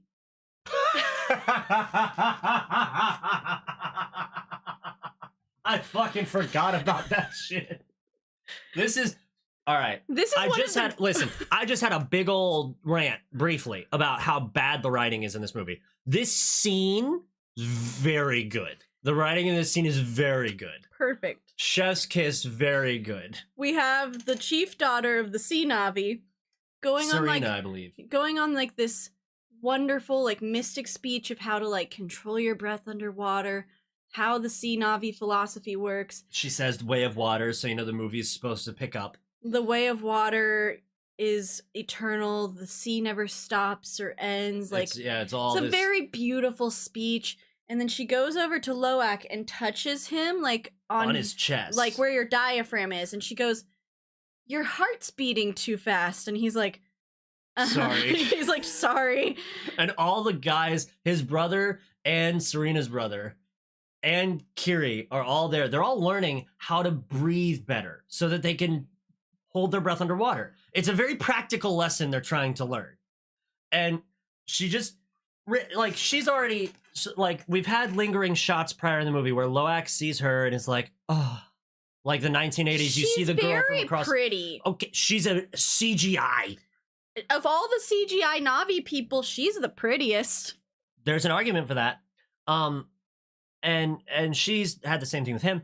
And so they're having the scene, and she reaches over and she, like, in the whole mysticism of it, it sort of makes a little bit of sense that she's talking about the heart, and she reaches over, touches his chest, she can feel his heartbeat, and then she says, you need to be breathing from your diaphragm here, and touches his abdomen, which is where your diaphragm is. And it's all very practical information. And boy howdy, she goes, your heart rate's too fast. And the guys in the circle are snickering because they go, and Kiri just rolls her eyes as girls do. And Loak is like, sorry, I am having a hard time focusing. It's just a very teenage scene. It's really good. It's really, really good. The rest of the movie's fucking shit. This scene is really, really good. There's like two. There's two. There's or three. a handful of scenes where we were like, all right, that was good. It's also one of those things, though, that, like, those 2 or 3 scenes didn't come from, like, the same plot line. So it's like, if we could have just stuck with one of them, like, if we could have, like I said, made one movie instead of 3 separate movies. Dude, give me a coming-of-age romance movie. About the Sea Na'vi people. That's an hour and a half where the Sully family blends into this family. And then in the sequel, we can do Jake murdering everybody. That'd be great. Don't give me 3 plots over the course of 3 hours and none of them are resolved well. That's awful. So we hop over away from the training montage to the avatars, who are... What are they doing? I'm making sure I'm in the right place. I think this is when... There's a lot that happens in the movie, so keeping the notes straight is difficult. I just want to make sure I'm not jumping ahead. Well... Yeah. Okay, I know what's happening. Okay. I just wanted to make sure. I thought it was at the boat, but we're not at the boat. The avatars have taken Spider to the woods, and Quaritch has a new game plan. They're gonna go full Na'vi. They're going to learn how to be Na'vi so they can beat the Na'vi. Which, honestly, that's the correct plan. If there was ever a way to figure out how to get Jake Sully and kill his ass, figure out how to be Na'vi. That's the best option, because he'll just smoke you otherwise. So Spider's out there. They basically tell him that his face apparatus, his breathing mask, has a tracker in it. So if he tries to run, they'll find him. He won't get far. Yeah. And so Quaritch just goes on this big empowering speech. He's like, we're gonna eat like them. We're gonna sleep like them. We're gonna even start using the language. And then he tries to speak in Na'vi, and Spider just fucking laughs at him, and he's like, you sound like a toddler. He's speaking Na'vi, but he's speaking broken Na'vi. Like, it's his first time ever saying the words. Which it probably is. I also have, here's one of my logistical questions. Mm-hmm. Jake had to be taught how to speak Na'vi. Yeah. He even said it took a couple of years to figure it out. But these guys just have it programmed into their brain in their new avatar mesh suits. Don't ask questions. We don't explain shit around here. Because they can, like, instantaneously talk to each other in Na'vi. Yeah. They figure it out in a couple hours. Okay. Don't ask questions. Spider kind of takes them on their own training montage of, like, how to be Na'vi. And I start to write that Spider's kind of starting... you can see it. He's starting to kind of grow attached to his dad and, like, a little bit. Guiding, like, these people through... Like, he's not immediately, like, hissing at them anymore. True. Um, I think though to me the spider plot really revolves around it's just a plot of survival. Spider knows he can't escape. He also knows the chances of him getting more chances to escape are going to be if he helps out a little bit. So he helps out a little bit and he throws as many stinging comments as he can along the way. yeah, because he makes fun of their talking, He becomes their translator. Quaritch is basically like, congratulations, you're our new translator. So this is where we jump back to the Sea Navi. And I also make the comparison that the Forest Navi are your North American natives, and the Sea Navi are your Pacific Islanders. Yeah, your Pacific Islander natives. So we kind of are just telling two different like native plot lines. The first one was really the Native American story, and the second movie is now the Pacific Islander native story. Just lots of comparisons to like actual history that happened between the. I don't know enough about the history of the Pacific Islanders to comment on it. Kiri is the happiest we've seen her ever her entire life. She didn't want to come here, first of all. She's not happy to be around people while she's here, but if she's in the water, she's having the best time. Just having a ball. She can hold her breath longer than everybody. Like I said, the water treats her differently. She's Moana. And we stumble upon her laying in the shallows, staring at the sand. Which is weird, but she's been doing weird shit the whole time. And then, is that where you are? Yep. Great. Fucking teenagers. Teenagers are gonna teenager. Especially boy teenagers. Goddamn, they're the worst. She is approached by the chieftain's son and his little group of cronies. Friends. Yeah. And they basically call her a freak, start kind of picking on her. She is hurt but not surprised. Yeah, she kind of doesn't give a fuck because I wrote this note and I don't know where I wrote it, but it's just a couple notes from here. She doesn't belong here thrice. Yeah. She is adopted, so she's not a Sully, yeah, really. She's a weird little immaculate conception baby. Test tube child. Oh, yeah. She's a half-breed. Oh, yeah. So she has the 5 fingers. And she's from the wrong tribe. So, like, there's Kiri, not a lot going for her here. And I think she's just kind of used to being that. She's also smart enough to, like, not bite when the bait is thrown out there for her. She's like, I know. I'm just not going to engage. She tries to disengage. And she gets defended by her 2 older brothers, who are being good older brothers, I will say that. The Sully boys, I'll tell you what, if the rule is Sullys stick together, we hear that a lot in the movie, and they do their best. And they kind of like de-escalate the situation, they get Kiri out of there, and then one of the boys from the other tribe... Not the chieftain's son, it was one of the other fuckers. Makes a fucking last word comment. Yeah, I gotta get the last laugh, right? And thus we have a brawl. And then Loak just does Loak shit, because, like I said, this is going to come up several times. He snaps and goes and shoves the kid, or no, he does a little theatrical fist punch. He does. He goes, he's like, yeah, you want to know actually what's really cool about having 5 fingers versus 4? He's like, I can go like this, and I can clench them really hard, and then what happens is, pack, and like knocks the guy. And it's really, it's a good brother scene. That's a good family moment. And then they fuck those Islander boys up. Yeah, I get the feeling that the Sully boys, aside from their already like military training via their dad, the tree people, in my opinion, are more prone to having to scrap for shit, i.e., they're hunting other predators. And fighting in the ocean is a different spectacle than fighting in the forest. And I think the Sully boys already had the advantage to begin with. They have that physical fighting for sure, because most of the sea people, like, they don't go fight the outward sea creatures. They stay to the reef until, like, they're older. And they're kind of friends with all the fish creatures. Whereas they have a much more harmonious culture. Whereas in the forest, it's very much like do or die. Yeah, we see that, like, we see Navi get attacked by, like, animals Yep. in the forest, and they do eat the animals. So, like, there's just a bigger threat there. It's almost more like the Sea Navi feel almost more like a civilization, one step ahead of the forest Navi. And that's not to say that they're not both very tribal. It's that there's a little more respect for the environment in the sea, and there's a lot more respect for the danger in the forest. Plus, they're the Sully kids, so they've been, like, bred up in war, basically. Their only purpose is fight. So they have a brawl, and then they all get dragged. They get To their fathers. Yeah, they get dragged to their fathers.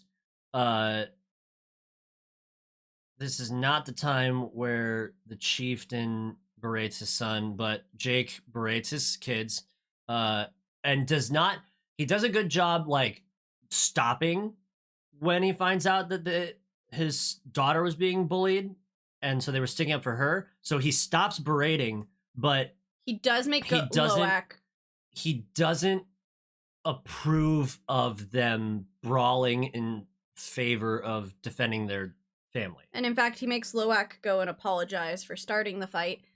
And then to his favorite son, Nataeum, he asks... You know, the one that got a backstory. Yeah. He asks, how did the other guys look? And Nataeum goes, worse. Way worse. Which is true. And Sully just goes, Good. like, Which is like, dude, you gotta, like... pick a lane. Pick a lane. If you're gonna be approving of the violence enacted, at least include Loak in the praise. He fucking started it. He started the fight in defense of his sister. And you're not going to be approving of him? You're going to be approving of Nataeum? Fuck off. At least share the love if you're going to dole it out, you know? No, because only 2 children get special backstories, James. That's right. Loak goes to apologize to the boys, and the boys, very not subtly, share, like, secret, like, we're gonna go fuck this kid up glances, which Loak does not interpret or see. So they invite him to go hunting with them, and I was like, do not go hunting with them. Do not trust them. And then he's like, sure thing, let's go. And I was like...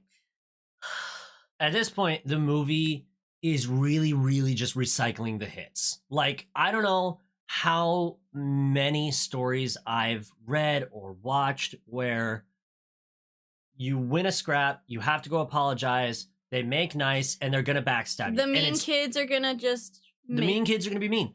And it's telegraphed. But I'm so tired of it. I'm so tired of it. In an age in movies and stories where we're making insane advances in technology, they invented new cameras and invented new motion capture shit to make this movie. We invented a new way to do movies just for this.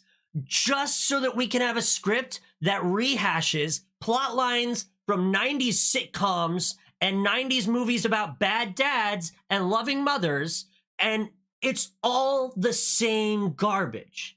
There's nothing interesting. You can sit there, and if a plot point comes up, you can pause the movie and think for 5 seconds about how it will resolve, and you will be correct. The whole way through. There's nothing, there's no twists, there's no surprises, there's no shock, there's nothing interesting. It's just the same. It's an echo chamber of movies and stories we've seen before. And James Cameron trips over his own enormous cock when he redoes the fucking sinking of the Titanic in an hour. It's the same, like, practically fucking shot for shot of the end of Titanic. And I know that because we just fucking watched Titanic. He hasn't missed a step. It's very beautiful, but it's the same. It's just the same. Why, oh why, can these people who are massively successful, these directors and producers and these artists who had such great visionary works when they were young and when they were first doing it, how can they not step farther? They've tied their shoelaces together. They can't move forward. We can't write new shit. We just can't. We've had 20 fuck off years of fucking the same Marvel movie again and again and again and again.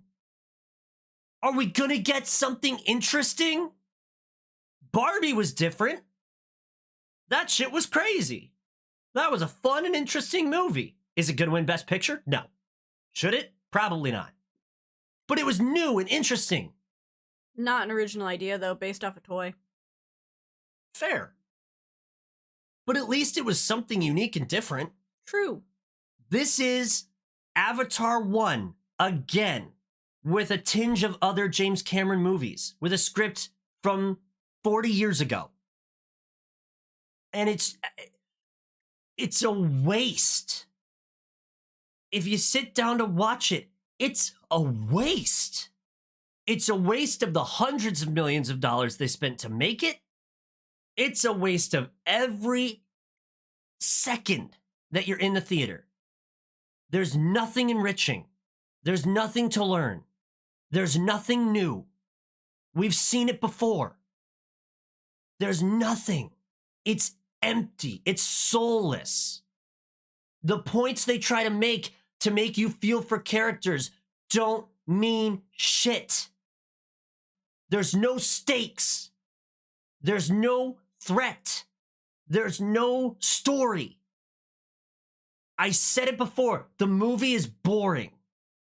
Nothing happens. And yeah, the plot carries on, but it's irrelevant. The movie is just James Cameron and all those guys, all those people who wrote on it, just jerking it to all the CG they could make. It's beautiful, beautiful CG. Incredible, stunning visuals. They couldn't fit a story to it. They couldn't write one interesting thing. They couldn't write something so poorly, they brought back a guy they killed. They retconned it so that we could have him back. And here's a spoiler for you. They kill him off again in this movie. And here's another spoiler for you. No, they didn't. He makes it out. We're going to have the same fucking movie in Avatar 3. Because we have the same fucking villain and the same fucking heroes. Not an original thought in any one of their goddamn heads. In a beautiful, vibrant, interesting, fascinating world that's properly built out and had explanations in the first movie. Think what you want to of Avatar 1. At least they explain shit. They don't explain fucking anything in this movie. They don't bother with any of it. It's all CG porn for your eyes. The writers took a shit on this script. And they didn't make this movie until they had written Avatar 2 through 5. They wrote 4 scripts at the same time. And you know what we're gonna get for the next 3 Avatar movies? The same garbage. Again and again and again. How disappointing. What a waste. There's brilliant minds behind all this shit, and they couldn't cobble together one thing that was interesting. One thing that was unique, besides what you look at. Credit where credit's due, they tried. What if there were different Na'vi people on the world? How would it look? How would it function? And they built out the world of the Sea Na'vi. And it's great. And it doesn't matter. Because we don't do fuck all with them. We just butt heads the whole fucking movie.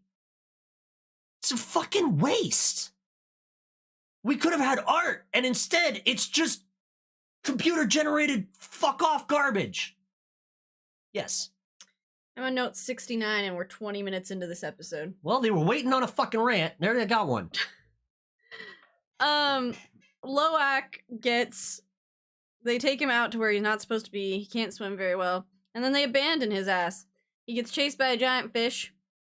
And then another bigger fish eats that giant fish. Right? And saves Loak. As Loak runs out of air, but don't worry, he didn't. The fish saves him. And the giant fish, which is a tulak, right? That's what they're called? Tulkun. Tukum. I wrote it down. Yeah, Tulkun. Tulkum. They become friends. And They become homies. I was like, really, like, I was like, you know what?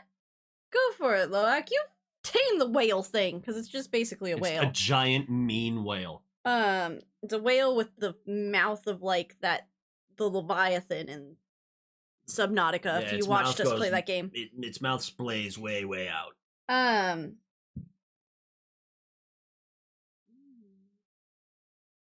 So he's making friends with the Tulkun, and the Tulkun has a harpoon, a very clearly human harpoon, in one of its fins.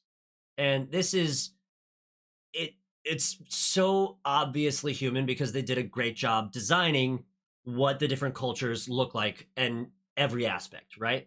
So it's a very clearly human harpoon. It's rusted. It's fucking just in his fin, and he basically asks Loak to get it out of his fin. Oh, yeah, because the Tulkum can speak Navi, Sign Navi, and their own language. They're bilingual whales. Also, it should be noted later, we learn a little bit more about the Tulkun, and they're a more intelligent and advanced species than the Navi are. Or humans. Or humans. As proven by pseudoscience, they are more advanced.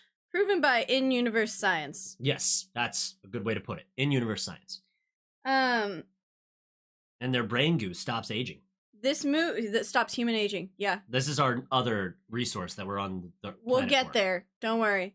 Maybe. This movie is 3 hours because of this all the fucking B plots. Like, holy shit. It's really cool watching Loak bond with the Tulkum, and due to a whale ex machina we will need later. Yep. It's kind of important, but it really feels unnecessary to the story when it's 3 hours long. Yep. Tulkum tells everybody that he basically, or no, Loak goes back and tells everybody that he made friends with the giant fish. That's how he survived. And we have a fight. Well, no, No, that's not yet. Because he comes back. Well, there's a couple fights. He comes back, and because everyone finds out that he was missing, basically, and everyone's freaking out, and he comes back. the chieftain tries to berate his own son, and fucking Loak tries to take the fall for it. And both dads are like, "Fuck both of you." Yeah, basically. I don't care who did it, but you're bad, both of you. And he tells the kids, he doesn't tell the adults, that he made friends with like this giant fish, and they kind of explain, oh, that's the outcast whale. Right. And they will explain the whale culture later. But right now, just know that is the outcast whale. He's not welcomed by the Navi, and he's not welcomed by his own kind. And his name is Payakan. Yes. Then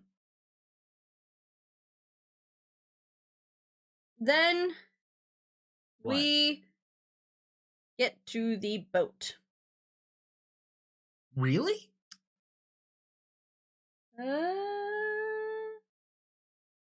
Yeah. Okay.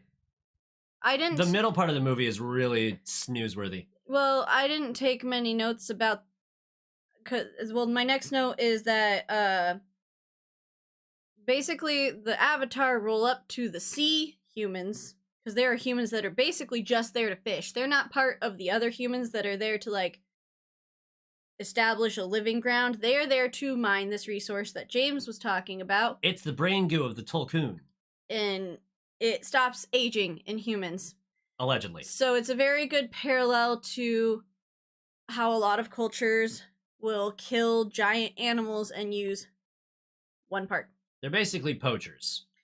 But they roll up to the C group of humans. Oh, no, wait. Because we missed how they... I'm getting there. No. Before they ever go to the boat, Kiri has to have her seizure. Because then the helicopter needs to fly out, which gives the humans and the avatars the route out there. And then they go to the boat. Yes. Okay, so Kiri has a seizure. James isn't gonna let me tell my story. Well, you jumped ahead like 35 minutes. I was gonna get there because I had my fucking Jake is going to get them all killed line.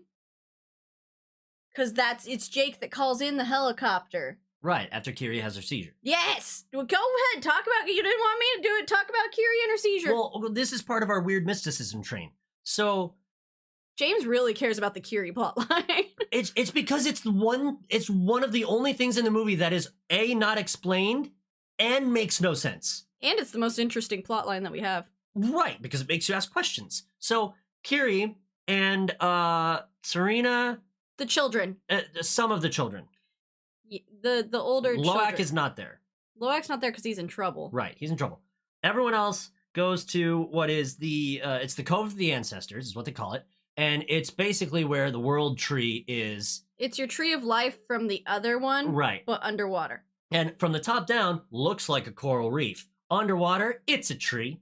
It doesn't make any sense. It looks just like the other tree. So they do their weird little ponytail fuck thing to the tree, and Kiri connects and, like, transports. She has a vision. She sees her mom, and it's Sigourney Weaver having a conversation with Sigourney Weaver, which is odd.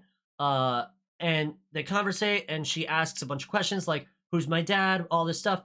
And then her mom goes, oh, my poor baby, and gets sucked back into hell. And then Kiri has a fucking seizure. And the tree light goes out, which seems problematic, but it's not. No one talks about it, and it's irrelevant. But it does go out. Kiri goes into a coma, basically. Pretty much. They fish her out of the water, they take her back to the village, and Jake, in his panic over the fact that one of his kids is dying because he never ever spends any time with them, radios in the science helicopter. Right. To the guys he left and did not tell where they were going. He asks them for help, and they, of course, will help him. So they fly a fucking helicopter out to the sea people, right? And we've got Norm in his avatar form, and we've got Sully in his human body. And they get out there, and they run scientific tests on Kiri, and they're like, we can't figure out what the fuck is wrong with her. And then they throw out the idea that it's epilepsy, and if she connects to the tree again, she could just die, especially if it's underwater. They don't help her in any way. They don't help her at all. And then the chieftain's wife, Renal, who is the village healer, rolls up, sees all this fucking techno babble going on, and says in a rather snooty voice, clearly I'm not needed here. And Neytiri, what a butting of heads of matriarchs, demands her help because she is the village healer, and that's tradition. And then Neytiri clears everybody out. She says, you guys are fucking useless, get the fuck out of here. So then Renal does witchcraft and brings Kiri back, and that will not be explained. Carry on. So, due to this helicopter visit, Porch now has a general location, because the helicopter eventually did go out of range, but has a general location that they are in the island somewhere. Yep. So he basically commandeers a fishing boat, which we just talked about, that's out there to fish for the whales, you know, the Tulkun, yeah. Commandeers it, and the captain's like, nah, dude, I've got quotas to meet, like, there are people paying me to go fish these things, like, you cannot have my boat. And Quaritch basically goes, I asked nicely once, I won't do it again, and the captain goes, okay, and that's it. Now we got a boat, and basically, their plan is they're going to go village to village, island to island, because there's like a bunch of islands in this scope of where this helicopter hundreds of villages of Na'vi. And they're going to go island to island, tribe to tribe, till they find Jake Sully. And Spider is their translator. So they will go to the first island and capture all the people in minutes. No fight, no nothing. They have like literally all of them bound and on the beach in like no time at all. It's really quickly. And they have a little fight and argument about, have you seen this man? And they go, we don't know who the fuck he is, because they don't. They're like, have you seen this man? And they're like, no. And Spider is translating, they don't know who that is. Only some of the subtitles will be translated, though. Sometimes they just talk in Na'vi and there's not any subtitles or English, so... And so they basically say, okay, tell us where Sully is or we're gonna shoot this chick. And Spider's like, I'm telling you, they don't fucking know. Like, stop. Don't hurt her. And I thought for a minute Spider was gonna get through to his dad because his dad is looking at him and seeing how upset he is. No. Instead... They don't kill her. They don't kill her. They just burn the entire village to the ground. Yeah. They don't kill anyone, actually. They just burn the whole village They to the do ground. kill one of their creatures. Yeah, they kill one of the little fly swimmy dragons. And they do this at least like 2 more times. Pretty much. So Then, now tensions rise between Sully's family and the sea Na'vi they are hanging out with. then we jump back to... We did miss a little bit. Loak eventually goes back and visits his whale friend and asks him why he's an outcast. And this is when the adults Stop listening. get wind of the fact that now Loak has befriended the outcast Tolkien, because the rest of the Tolkien, the rest of the herd comes back, and we get this really cool, beautiful scene. It's fantastic cinematography. Where we find out that, like, every sea Na'vi has a spirit sibling that is a Tolkien. And, like, there's this really cool moment where they're all communicating with their sea siblings. And they all speak the same language. So it's like if you could talk to a dolphin and it could communicate in the same level of thoughts as we do, which is a cool idea that does not get expanded upon nearly enough. And so we get to really, like, see the extent of these creatures. And so Loak goes and asks his creature, like, why are you outcast? Like, you gotta tell me, because, like, the rest of these guys seem, like, super great and chill, and they get to hang out. Why can't you hang out? And then I just combined their names. Loak gets nommed. Well, Payakan opens his maw, like, really big, and there are a couple of observers hiding in the reeds who can see Loak and Payakan, and Loak says, I trust you, you trust me, and Payakan sort of like says, okay, and opens his mouth, his enormous mouth, right? And so Loak swims his little ass in there. Payakan closes his mouth, and the interior of his mouth is all these bioluminescent lights, and then he unfurls this weird little tangly mass of the connector that all of the, I believe all the sentient creatures in this world can connect to each other via the tree and shit. So he does that, and we get to witness the actual effects of hunting the Tolkien. And then we'll witness it again in a minute. So Payakan was with his mother and I guess other relatives. He was with his herd, and they got eviscerated. Just Na'vi were with them. They get hunted. They get exploded. It is a vicious, vicious scene. And Payakan is the only survivor. He has one of his fins cut off. He is pierced through with a harpoon.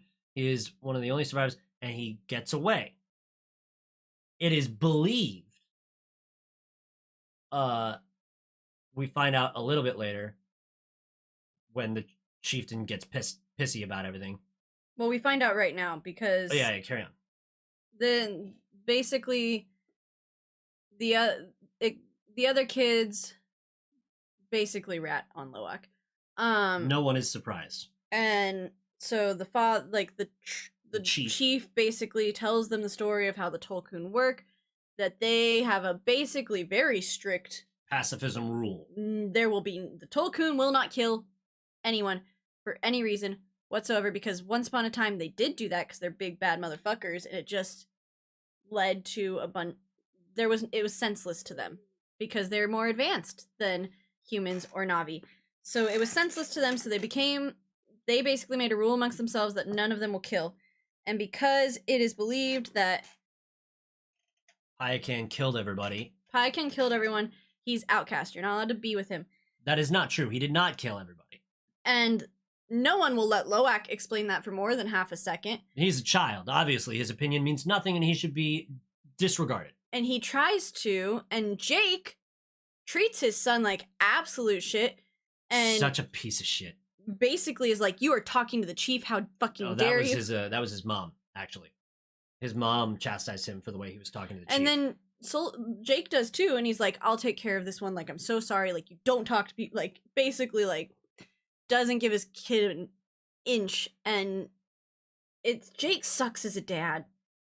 That's really wild to me, like, even beyond Jake just being a bad character, Jake is a legendary fighter amongst the Na'vi. Like, his name, or his tribal name, was known around the world. Around the whole moon. Everyone knows his name. So to think, like, I understand there's a level of hierarchy there where, like, you have to respect the chief. Do you not think the chief has an ounce of understanding or respect for Jake Sully, the hero of the Na'vi? He knows what a bad motherfucker Jake is. So it just seemed a little wild to me that there wasn't even an ounce of credence lent to the fact that Jake was, in fact, the baddest motherfucker. We've talked about it enough of kind of what happens next, so I'm gonna gloss over it because it is actually one of the most horrific things I've ever seen on cinema. It's a hard sequence to watch, is when they hunt down one of the Tolkien. Because Quaritch's idea now is, oh, we'll murder one of the really cool sea creatures and basically leave it as a calling card so that Sully will come and be angry and fight us. And son of a bitch, it works! Unbelievable! The slow, systematic murder of this very beautiful creature is one of the most horrific things to watch because you know it's based in fact and reality, because we know that there's hunting of giant beasts, especially sea creatures, for elephants, for ivory, like all kinds of shit. And it's just a really awful, horrible and it's not a fast death either. No, it's a slow, a belabored death, torturous death. They kill off their like tracking abilities using definite. So they force it to the surface. They force it to stay on the surface with inflatable balloons, basically, and they shoot an exploding harpoon into its underbelly, which blows up, and then they just wait. And not only that, they only specifically kill the mother because they know the mother won't leave the calf. The calf. They make behind. It easy. Mm-hmm. So it's awful. Humans are fucking garbage, and they literally kill this gigantic creature for a vial that is smaller than this the water bottle, about as tall, but about half the like diameter. And they try to add some like feeling to some of the characters because the marine scientist that we meet briefly is very clearly not happy with what's going on, but he is there and he sort of just has to be there, and he functions as an alcoholic at this point. He's not happy about it. Spider gets to see the process, and he is like not as broken up about it as the audience is, but even he's like, you're just gonna waste the rest of the whale? You're not gonna use everything? Like, it's an enormous creature. You're not gonna like harvest the meat off it or fashion armor with the like, because it's also indestructible from the top. Bulletproof fucking fish, and you're not gonna like try to get some of the scales off of it to study it to make better armor. Like, the glass that they have on half their machinery can be broken with arrows, dude. Like, you can't tell me that. I mean, humans are fucking dumb, but wow, they don't use the whole thing. And even the Avatar guys, Quaritch and them, see this whole thing take place, and they are not happy about it. But it's like, oh, this is the objective. We need to do this to get where we need to go. So it's ugly all around. Turns out that the particular mother that they killed was the spirit sister of Ranal, the chieftain's wife. And this pisses off the sea Na'vi a lot. A ton.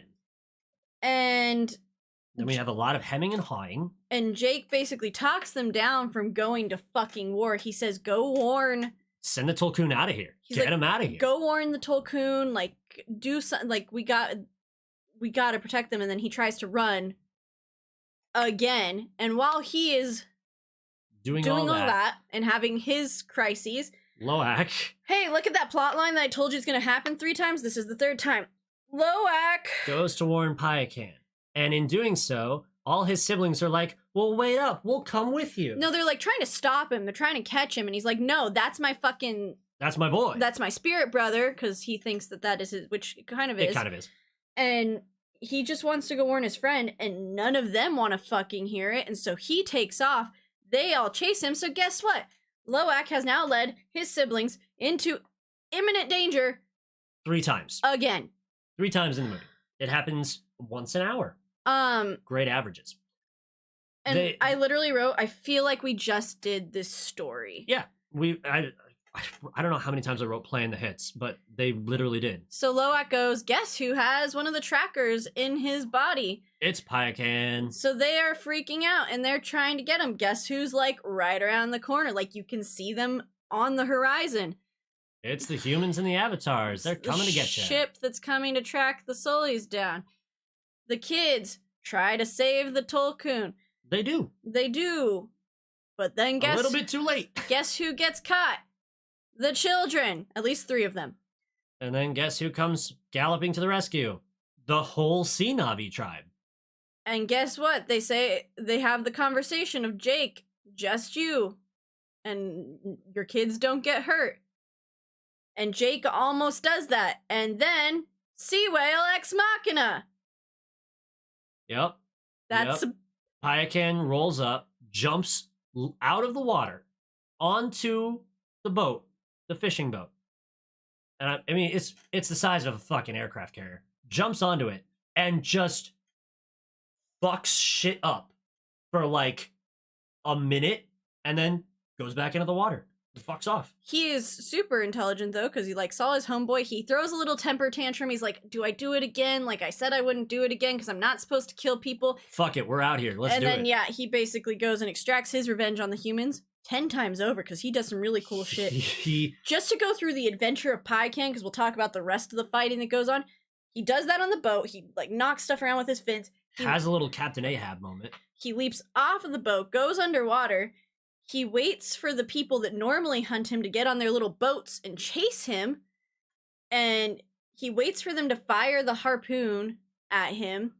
Dodges it. Grabs it, and yanks the boat. They're like, fuck, what do we do here? Like, we can't, like, so then they cut the line.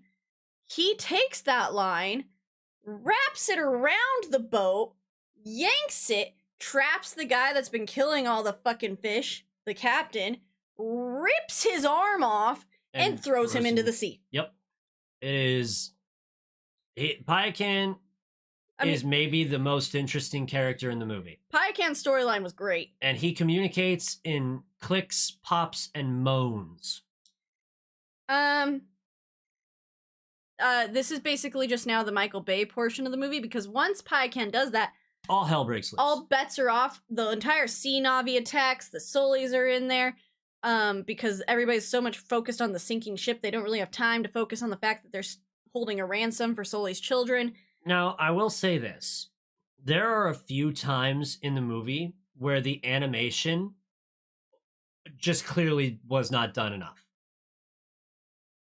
Some sequences, especially when exploring Pandora, are gorgeous. Some sequences, when there's a lot of Na'vi on the screen, are really bad to look at unless you're looking directly at a main character. Because the Na'vi that aren't important, you know, your extras and your B characters, they lose detail fast. And they get fugly fast. And there's a lot of them in the back third of the movie. And there's a lot of shots where unless you're looking directly at the character that you are in theory supposed to be looking at, you start to see the movie and the world degrade rapidly. And it's not nice. I don't like that. It feels shitty. Spider spent his time on the boat wisely. Oh yeah, Spider learned how to do everything on the boat. and learned how to do some of the things and basically brings the entire ship down. He sinks the boat. And so, yeah. We do have this really good line that I don't want to skip over because it was actually a time where both me and James admitted that the writing was good in that portion. There's a little jab earlier on the boat where the fisherman captain goes, I've got the harpoon, what are they going to do? Because the scientist was talking about how the Tolkien have bigger brains and they're the more evolved species, and the captain's like, yeah, but I've got the harpoon. And then later on, when Payakan is about to kill everybody on that little vessel, because he stole the harpoon, the scientist looks at the captain and goes, who's got the harpoon now? And I was like, damn, fuck it was a kind of hard line, I'll admit. I would have liked it if the marine biologist had more screen time, honestly, and we just didn't. They kind of ran that plot in the first one with the scientist being on the side of nature and stuff, so if you really wanted the first movie again, then we could have spent more time with this marine biologist. Well, this is just the first movie 3 times. Nature always wins is my answer to the fish. The end of the movie is a lot of repeat of the Sully children getting captured. It really is. It's just a constant back and forth of like, oh, we rescue a few. Oh, well, some of us get captured in the process. Oh, well, we rescued a few. Oh, well, some of us got captured in the process. And we rescue them the first time. The older brother comes, took the chieftain's daughter, Serena, and Loak. Loak looks at his brother and they're like, they've got Spider. We got to get Spider. Because again, it's always Loak that has to freaking make problems. They go rescue Spider, but the older brother gets shot. Takes one right here. There's organs here that are important. And in the process of this, Took gets out with Serena, but Kiri is kidnapped and Took says, Sully, stick together, and has learned from her older brother to only do stupid shit. And so she goes back to the ship with Serena to rescue Kiri, and guess who gets captured again? It's Took. And so Serena gets out. They take the older brother. He dies. Someone had to die in this movie. It had to be Natayam. And you know what? I don't feel bad. I don't feel bad because the whole movie, they try to run this arc where Loak is like the main character almost. And what's his fucking name? Natayam? Natayam is just sort of like, oh, my brother's keeper. And he doesn't get screen time. He's not built out as a character. And so shockingly, considering he got the shout out at the beginning. So he becomes a prime candidate for like, oh, I bet you don't make it to the end of the movie because we don't know anything about him. We don't know like what he likes. He's never on screen. He doesn't talk. He shows up to rescue his siblings and then get yelled at by his dad, and that's about it. That's his whole character arc. And so, I complained at the very beginning of the movie that there weren't any stakes, like no one important died. And they follow through all the way to the end of the movie. No one important dies. And it seems a little harsh to say that like Natayam's not important. Because in theory, he would be important. He's very important to Neytiri, not important to Sully at all. But he's very important to Neytiri. He was Sully's favorite son. Yeah, well, you think he would have given another fuck. And he, like, Neytiri wants blood.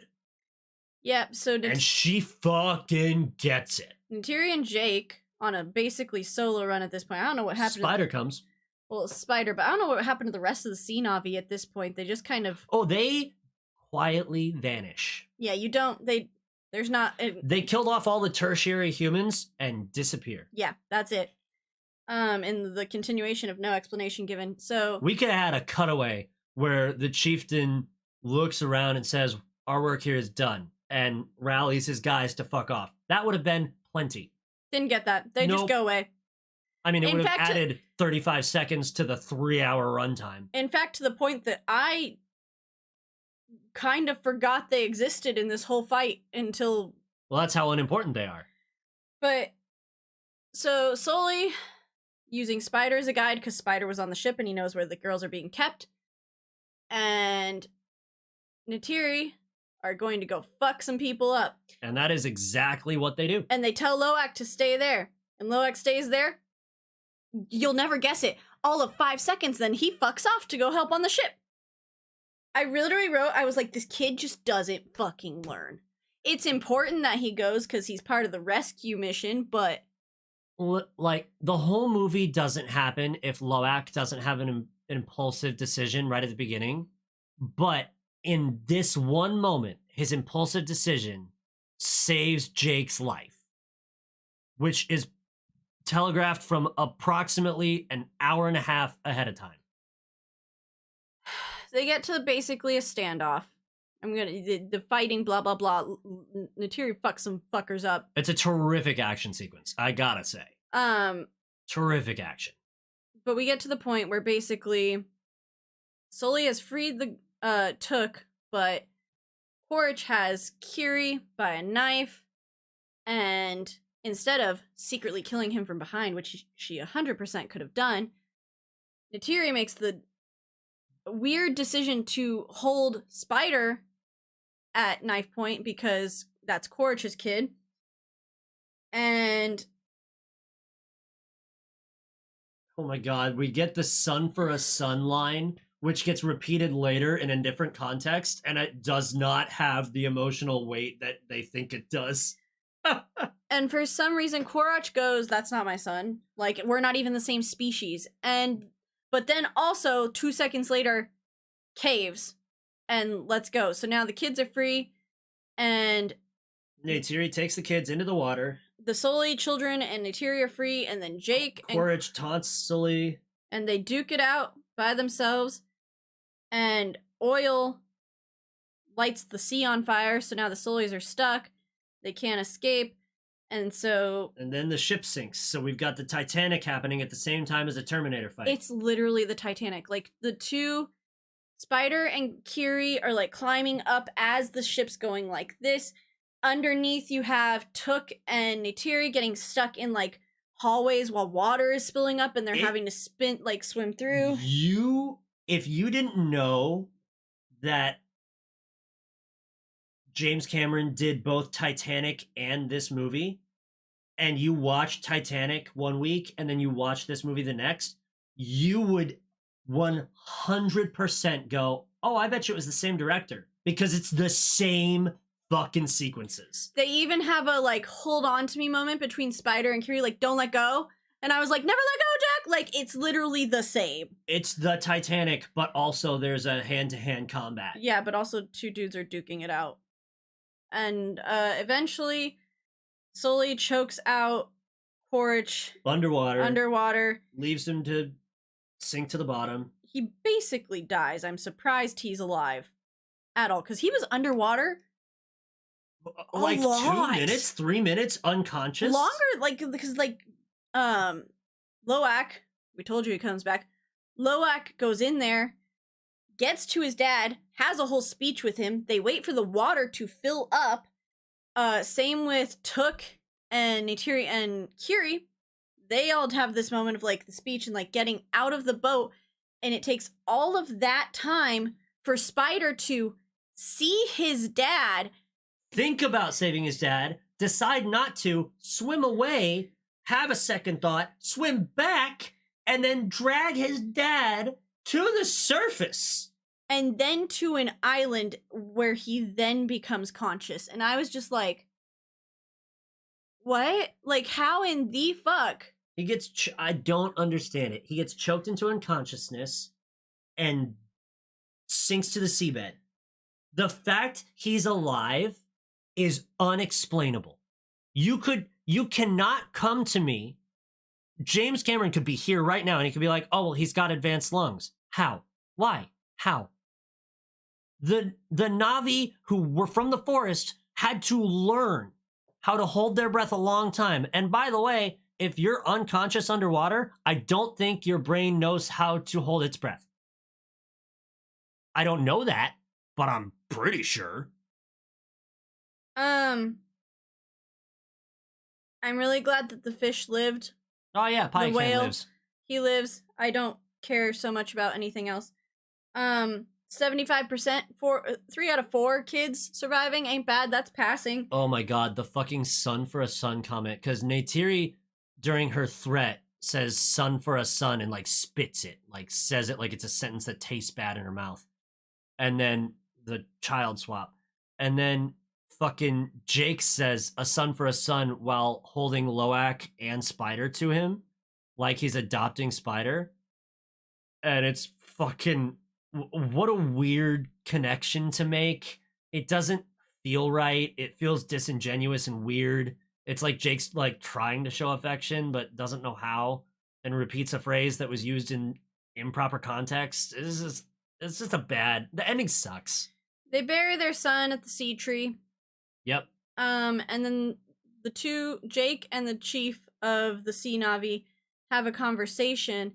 And Jake's like, "We're gonna head out in the morning, cause like sorry for all the problems we caused you." And the sea chief's like, "Well, no, your son's buried here now, so you're Sea Navi now." And Jake's like, Okay. "Guess this is where we make our fucking fight." And I was like, "Okay, wait a minute." This is my last thought about the fucking movie because it really, really pissed me off. We left the forest people, your people, mind you, the people you were chief of, The people who initially adopted you in, to protect them from the people that are trying to hunt you down. But when it comes to the Sea Navi, fuck them, I guess. We'll fight here. Like, what? You just made this whole speech about like how you're the problem, you need to go, but that apparently only matters to the forest people. You're only going to protect those people instead of using your fucking military base with all your like you had so much shit.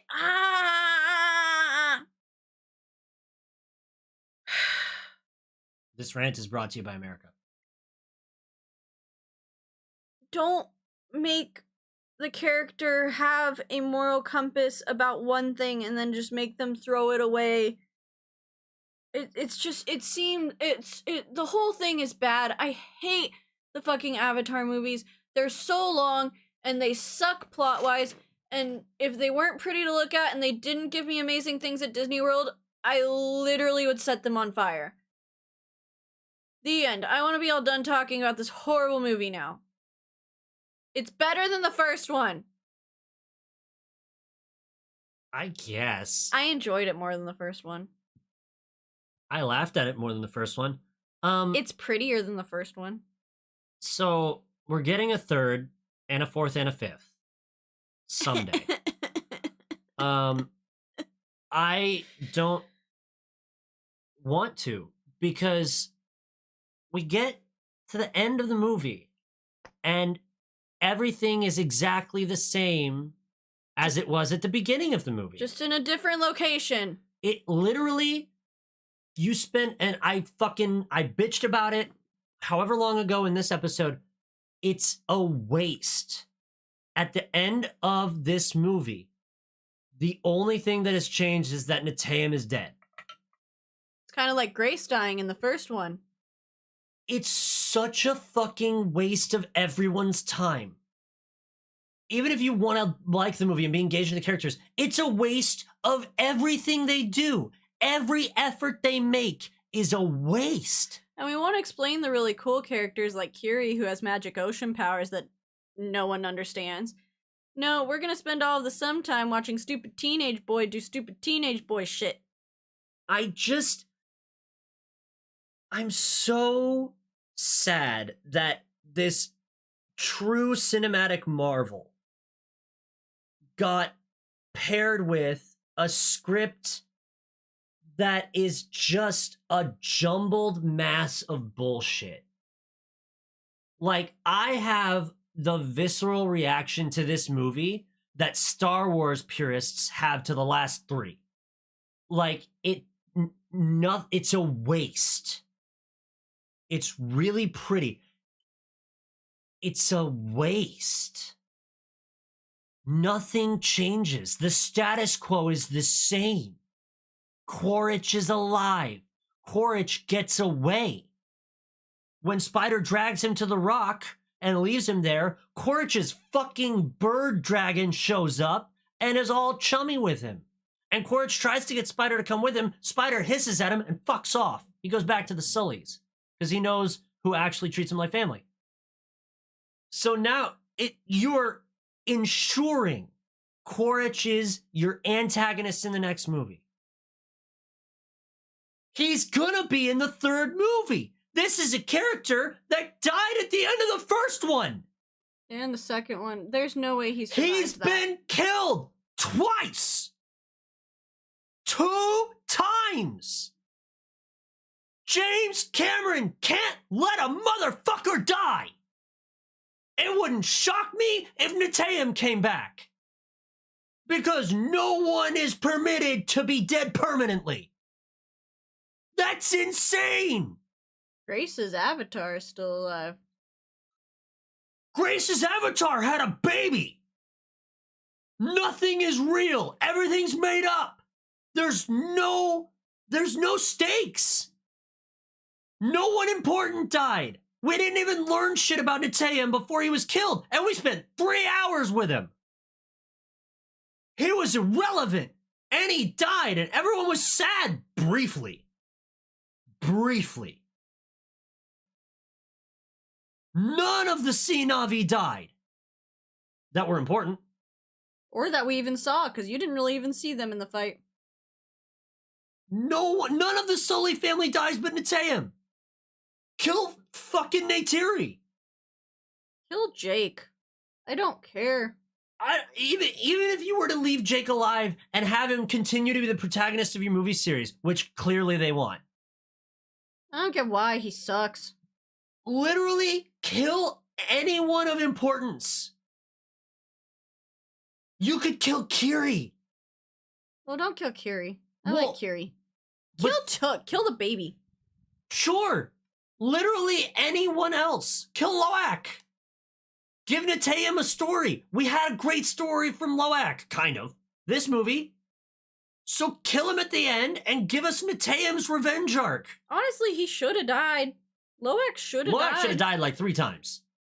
And that might have been like a good lesson for Sully, because like you treated your kid like shit this whole time and he just wanted to prove himself to you, and he finally does. Like, he ends up like saving the family or something, but he dies, and he just looks at his dad and he's like, I just wanted to make you proud, and then dies. And then Neteyam gets like this revenge arc story. Like, you could have done so many cool things. There are so many ways you can end this movie and inspire hope that the third one will be good.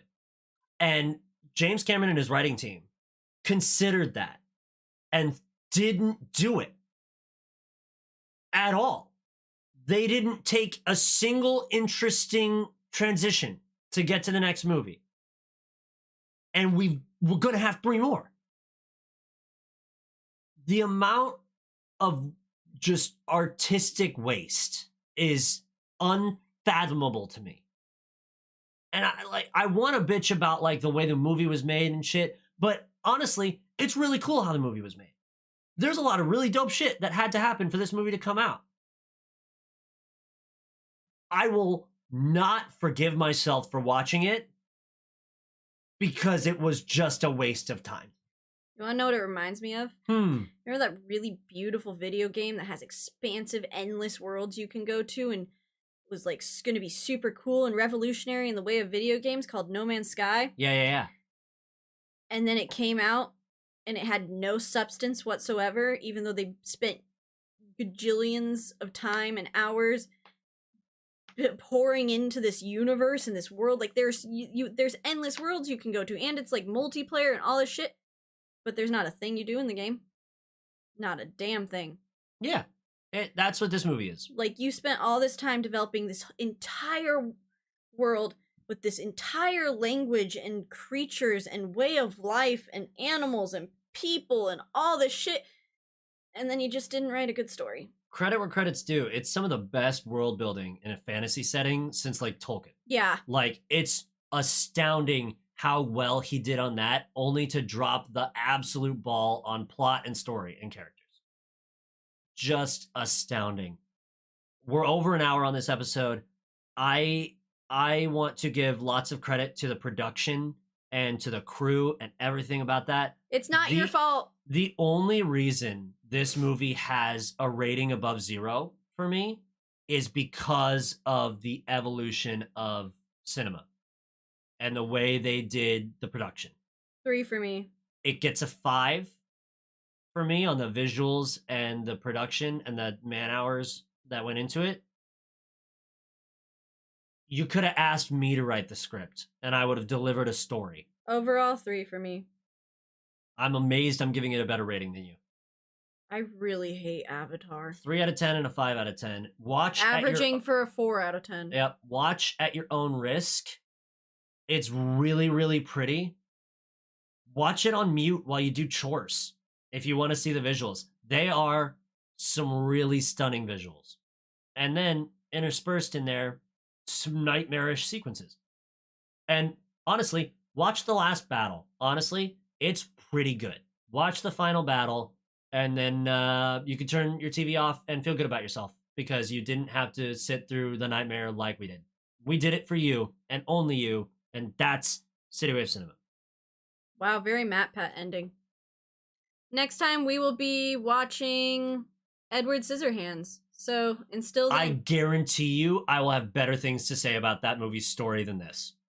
until then, bye. I have a question for you. Okay. When are we going to do Edward Scissorhands?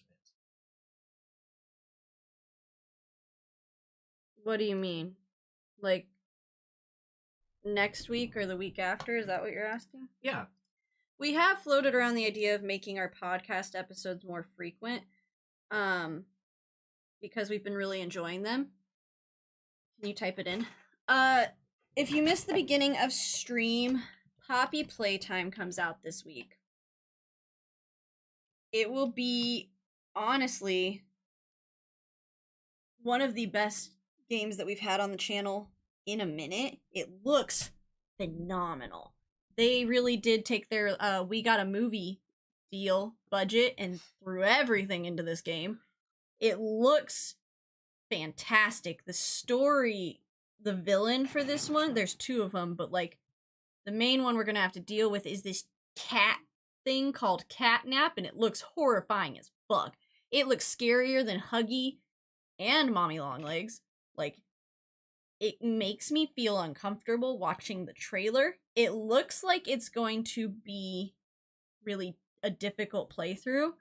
I could be wrong. I might have to play it. Traditionally, Poppy Playtime is America's horror game to play. Because James chickened out in the first 5 minutes. I thought I tricked you into playing it. No, you chickened out in the first 5 minutes Okay, of Poppy. That's fine. We saw Huggy in the like little lobby area, and you I said no. nope. Well, now you're committed. So America's playing it. If it gets technically difficult, I will jump in to. You had to beat the Huggy game for me last time. I will jump in to let my video game hands do video game hands. It would probably be different even if I had a controller, but the fact that I am there's mouse no and control. keyboard, There's no controller mapping for it, which is kind of disappointing. But I'm not great on mouse and keyboard. and maybe there will be since they've got budget now. Maybe that'd be great. I might actually be able to play it all. No, we've had some discussions about what we want to do with the channel going forward because we've been with being pregnant. We're having a difficult time functioning normally, just due to the way life is. So you haven't got a lot of streams out of us. We want to change that, but at the same time, we don't want to make content for like We don't want to play games that are boring and uninteresting for us as well as you, because if we're doing something that we don't care about, it's not going to be fun to tune into. You don't want to sit there. You don't want to sit there and watch us play Sims 5 nights in a row. That sounds like ass. Or TFT. Ugh. So what it's kind of looking like is we might up our CityWave Cinema streams to like once a week. So we'd be watching a movie every week. Schedules given. Maybe not every Saturday, but maybe once a week, which sounds like a great time to us. Because we really enjoy doing the CityWave Cinema with you guys. And then playing games when there's games to play that we want to play, like Poppy Playtime, which we've been waiting for over a year. We've been waiting for this bullshit. And we're really, really excited about it. There's also talk of potentially, after a couple of paychecks hitting, maybe grabbing Baldur's Gate 3 and playing that, because I don't know if you know this or have been following CityWaves for a very long time. I'm a Dungeons & Dragons dungeon master, and We had a show for. we did have a dungeon. We did have a D&D show for a little while that did pretty good, but scheduling's a bitch. Baldur's Gate 3 is D&D in a video game. So and I've kind of wanted to play it too, so I've heard only the best things about it, so it might be really fun to do a playthrough of that. People sink hours and hours into the thing, and it's got a story that I don't have to tell. So that might be great. But we will see about that. At the very least, know that we are going to be playing Poppy Playtime. When does it hit this week? Tuesday. Comes out Tuesday. I think. The 30th, whatever day that is. We have groceries on Wednesday, so the 30th? It might be Wednesday, so it might be Thursday that we do it. No, I was right. Tuesday. Tuesday? Okay, so if it comes out on a Tuesday, if we're feeling good, we'll do it Tuesday. If we're not feeling good, the earliest you'll see it is Thursday because we have to go buy groceries and shit on Wednesday night. So, the next stream from us will probably be Tuesday. If not Tuesday, it'll be Thursday for sure. And a standard schedule for us will appear from that until we're done with Poppy Playtime, probably. I imagine we're going to have some good fun with that. So you're looking at Thursday, and then the following Monday, Tuesday, maybe Wednesday, Thursday. So content's coming, I promise you. Yeah, we're sorry that we've been so absent. It's been a bit of a struggle transition. But I think we're coming out of the worst of it, so... That's the theory, but medical science is a wash anyway, so who knows? We will be here as much as we can, and as much as there is content to be had. Like, if there's some times where we're like, yeah, let's just go play Sims on stream, or I did really like enjoying looking back at our Hogwarts Legacy streams. Oh my god. How much fun would it be to jump back into Hogwarts Legacy and get one of my fucking Fallout Boy ass stream titles? I actually need to play Hogwarts Legacy because that's one of the things that holds up those streams is America needs to progress her story so that I can play and she can help me through the difficult patches. I also don't want to watch James play and I have spoilers. That's not fun for me. True. So I gotta get you to play some fucking video games. Yeah. You want me to put the PlayStation back in the bedroom? That might help. We'll talk about that later. But for right now, Poppy Playtime is coming out. We will be streaming Poppy Playtime, and you're probably going to get an Edward Scissorhands next week as long as we don't have plans, which I don't think we do. Xenon Girl of the 21st Century Episode 2 came out today. Also, fun fact, we totally meant to do this on purpose. It's the 25th anniversary of that movie. Isn't it your favorite Disney Channel original movie? Yes. Yeah, we're old. Well, actually, Halloween Town is, but Xenon's a close second. What a terrible movie. So is Way of Water. Xenon was way better than Way of Water. There was a fucking story. Holy shit. There are a few. Can you believe that? There are a few movies on this channel that were worse than this one.